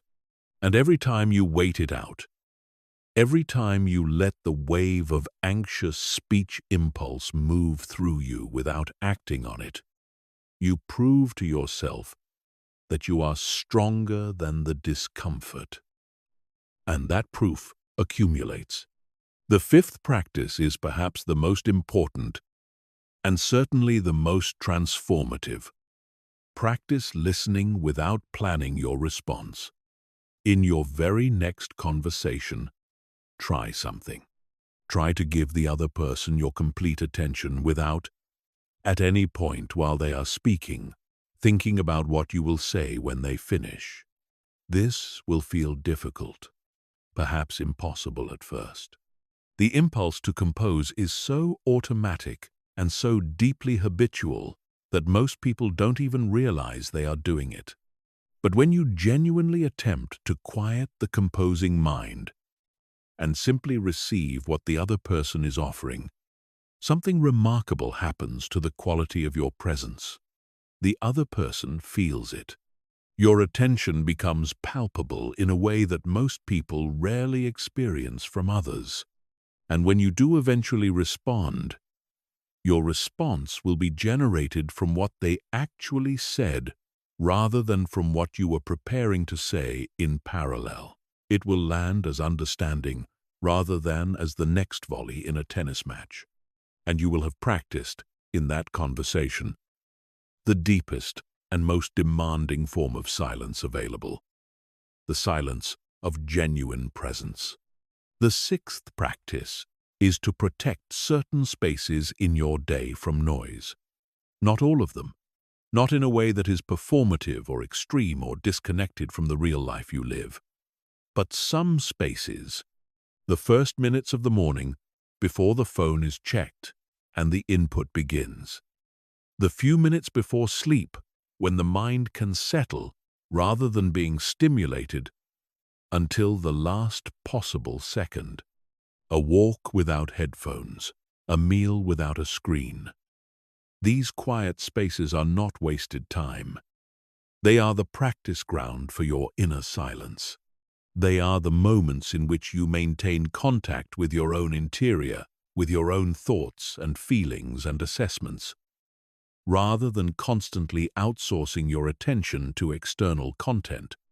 And the more consistently you protect those spaces, the more available that inner silence will be in the moments when you need it most in the negotiation, in the conflict, in the leadership moment, in the relationship, in the conversation where what you choose to say and what you choose not to say will determine the outcome. Silence, like any skill worth having, is built in the small daily choices. It is not built in dramatic one-time decisions. It is built in the accumulation of 1,000 tiny moments where you chose to pause instead of react, to listen instead of compose, to let the silence breathe instead of filling it. Those choices, made consistently enough, over time enough, stop feeling like choices at all. They become who you are. Chapter 15. The person you become. There is a version of you on the other side of everything described here. Not a different person in their circumstances, or their relationships, or their fundamental nature, but a different person in how they move through the world, in how the world responds to them, in the quality of the influence they carry, the depth of the respect they earn, the power of the relationships they build, and the substance of the reputation that accumulates around them over time. That version of you exists not as an aspiration or an ideal, but as a practical outcome, the direct result of a set of choices practiced consistently that compound over years into something unmistakable. The person who has genuinely integrated the power of silence into who they are does not experience it as a discipline anymore. They don't wake up every morning reminding themselves to speak less and listen more. They don't have to consciously resist the impulse to fill every pause, because the impulse itself has changed. They have rewired, through thousands of small, consistent practices, the relationship between their inner experience and their outer expression. The anxiety that once lived in silence has been replaced by something steadier. The need for external validation that once drove compulsive speech has been substantially outgrown. The reflexive reactivity that once made composure in conflict feel impossible has been softened by a habit of pausing so well established that it now activates almost automatically in moments of pressure. This is not a small thing. This is a transformation of character. And character, unlike personality, does not change overnight, but it does change reliably, measurably, consequentially, through the patient accumulation of deliberate practice over time. The person you become through the practice of silence is someone whose words, when spoken, land with authority. Not because you demand authority, not because you perform it, but because you have earned it through the consistent demonstration of restraint. People have learned, through repeated experience of you, that when you speak, it is worth attending to, that what you say is the product of real thought rather than reflexive filling of space, that you do not speak to manage their impression of you, or to discharge your own anxiety, or to hear yourself say something clever. You speak when you have something to contribute that genuinely serves the conversation. And that scarcity of speech has built an anticipation around your words that makes them land harder than the words of people who speak far more frequently and far more fluently. Your silence has made your speech rare, and rarity, applied consistently and well, has made it valuable. The person you become through the practice of silence is someone who is extraordinarily difficult to manipulate, because manipulation, in almost all its forms, works through the exploitation of your need to fill silence, your need for approval, your compulsion to defend yourself immediately when attacked, your anxiety about being misunderstood, your impulse to justify and explain and elaborate and qualify. All of those vulnerabilities are real in people who have not done the work, but in the person who has genuinely built their capacity for silence, Most of those entry points are no longer available. They are not rattled by provocation, not derailed by criticism, not pressured into premature decisions by the discomfort of a prolonged pause, not manipulated into revealing their position before it is strategic to do so. They are, in the most literal sense, a difficult person to push around, not because they are aggressive or resistant or combative, but because they are simply steady, and steadiness, in a world of reactive people, is one of the most powerful qualities available. The person you become through the practice of silence is someone whose relationships are deeper than most people's relationships get to be, because you have given the people you care about something that almost no one gives them: the experience of being genuinely heard. You have listened to them, truly listened, in the way that only becomes possible when you have learned to silence your own composing mind and be fully present with another person. And in that listening, you have learned things about them that the people who talk at them never learn. You have become a place of safety for them, not because you have said the right things to them, but because you have been silent in the right ways. Because you have held space for them to be complicated and uncertain and contradictory and fully human without rushing to resolve their complexity with your words. The person you become through the practice of silence has a reputation that money cannot buy and performance cannot manufacture. It is the reputation of someone whose judgment can be trusted, whose discretion can be relied on, whose opinion, when offered, is taken seriously because it has never been offered carelessly, whose character has been demonstrated not in grand speeches or impressive performances, but in the quiet, consistent, years-long demonstration of knowing when to speak and when to be still. That reputation is built slowly, but it is also built durably, and it does not require constant maintenance, because it is not a persona you are sustaining from the outside. It is the genuine expression of who you have become from the inside.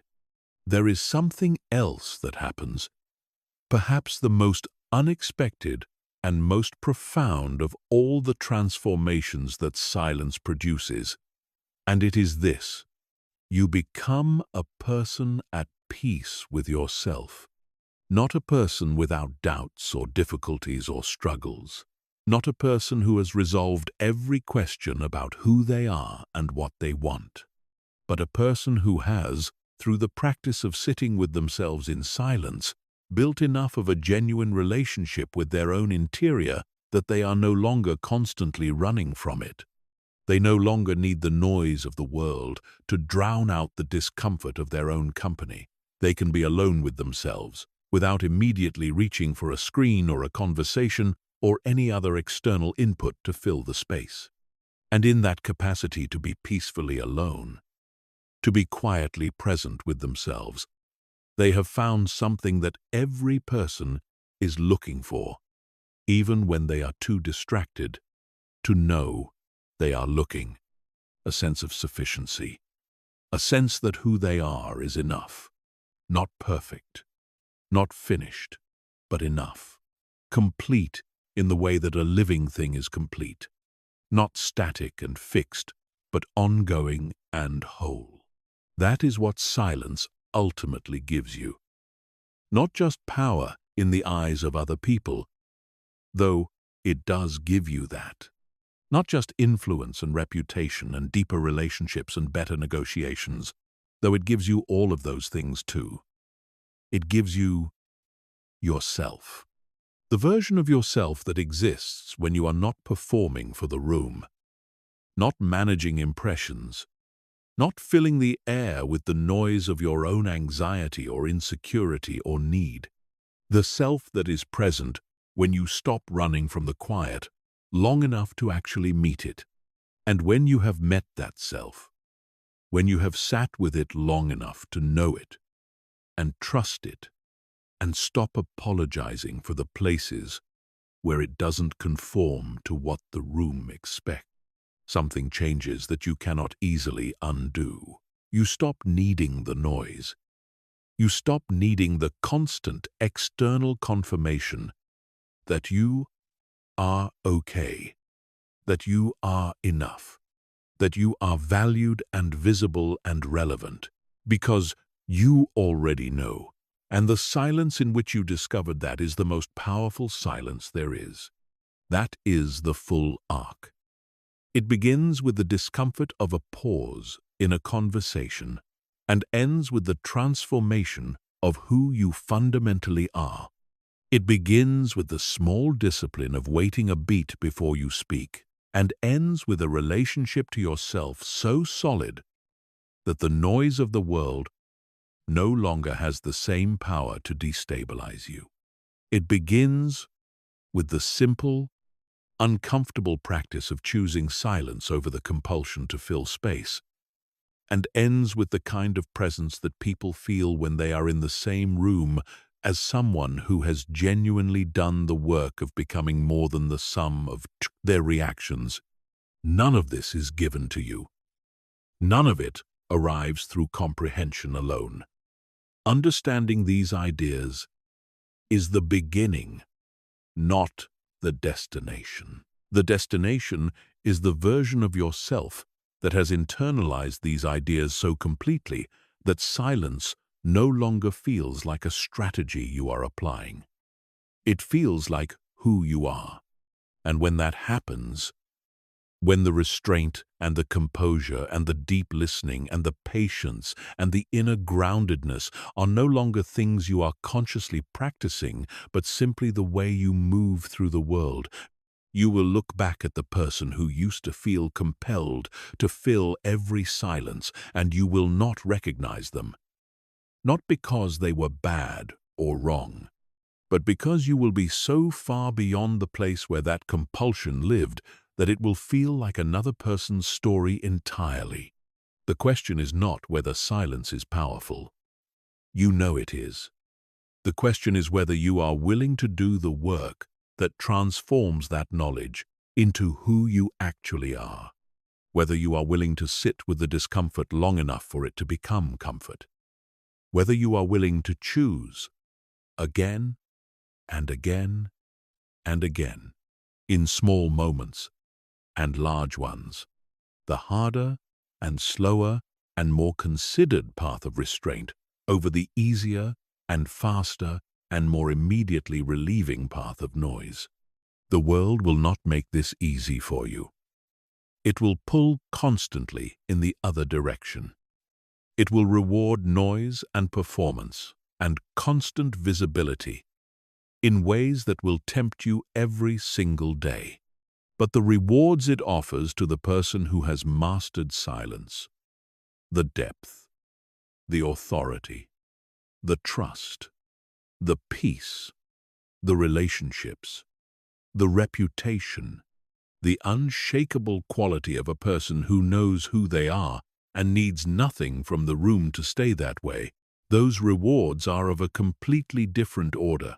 They are not the rewards of a moment. They are the rewards of a life. The silent ones are not the forgotten ones. They are the ones that every room remembers.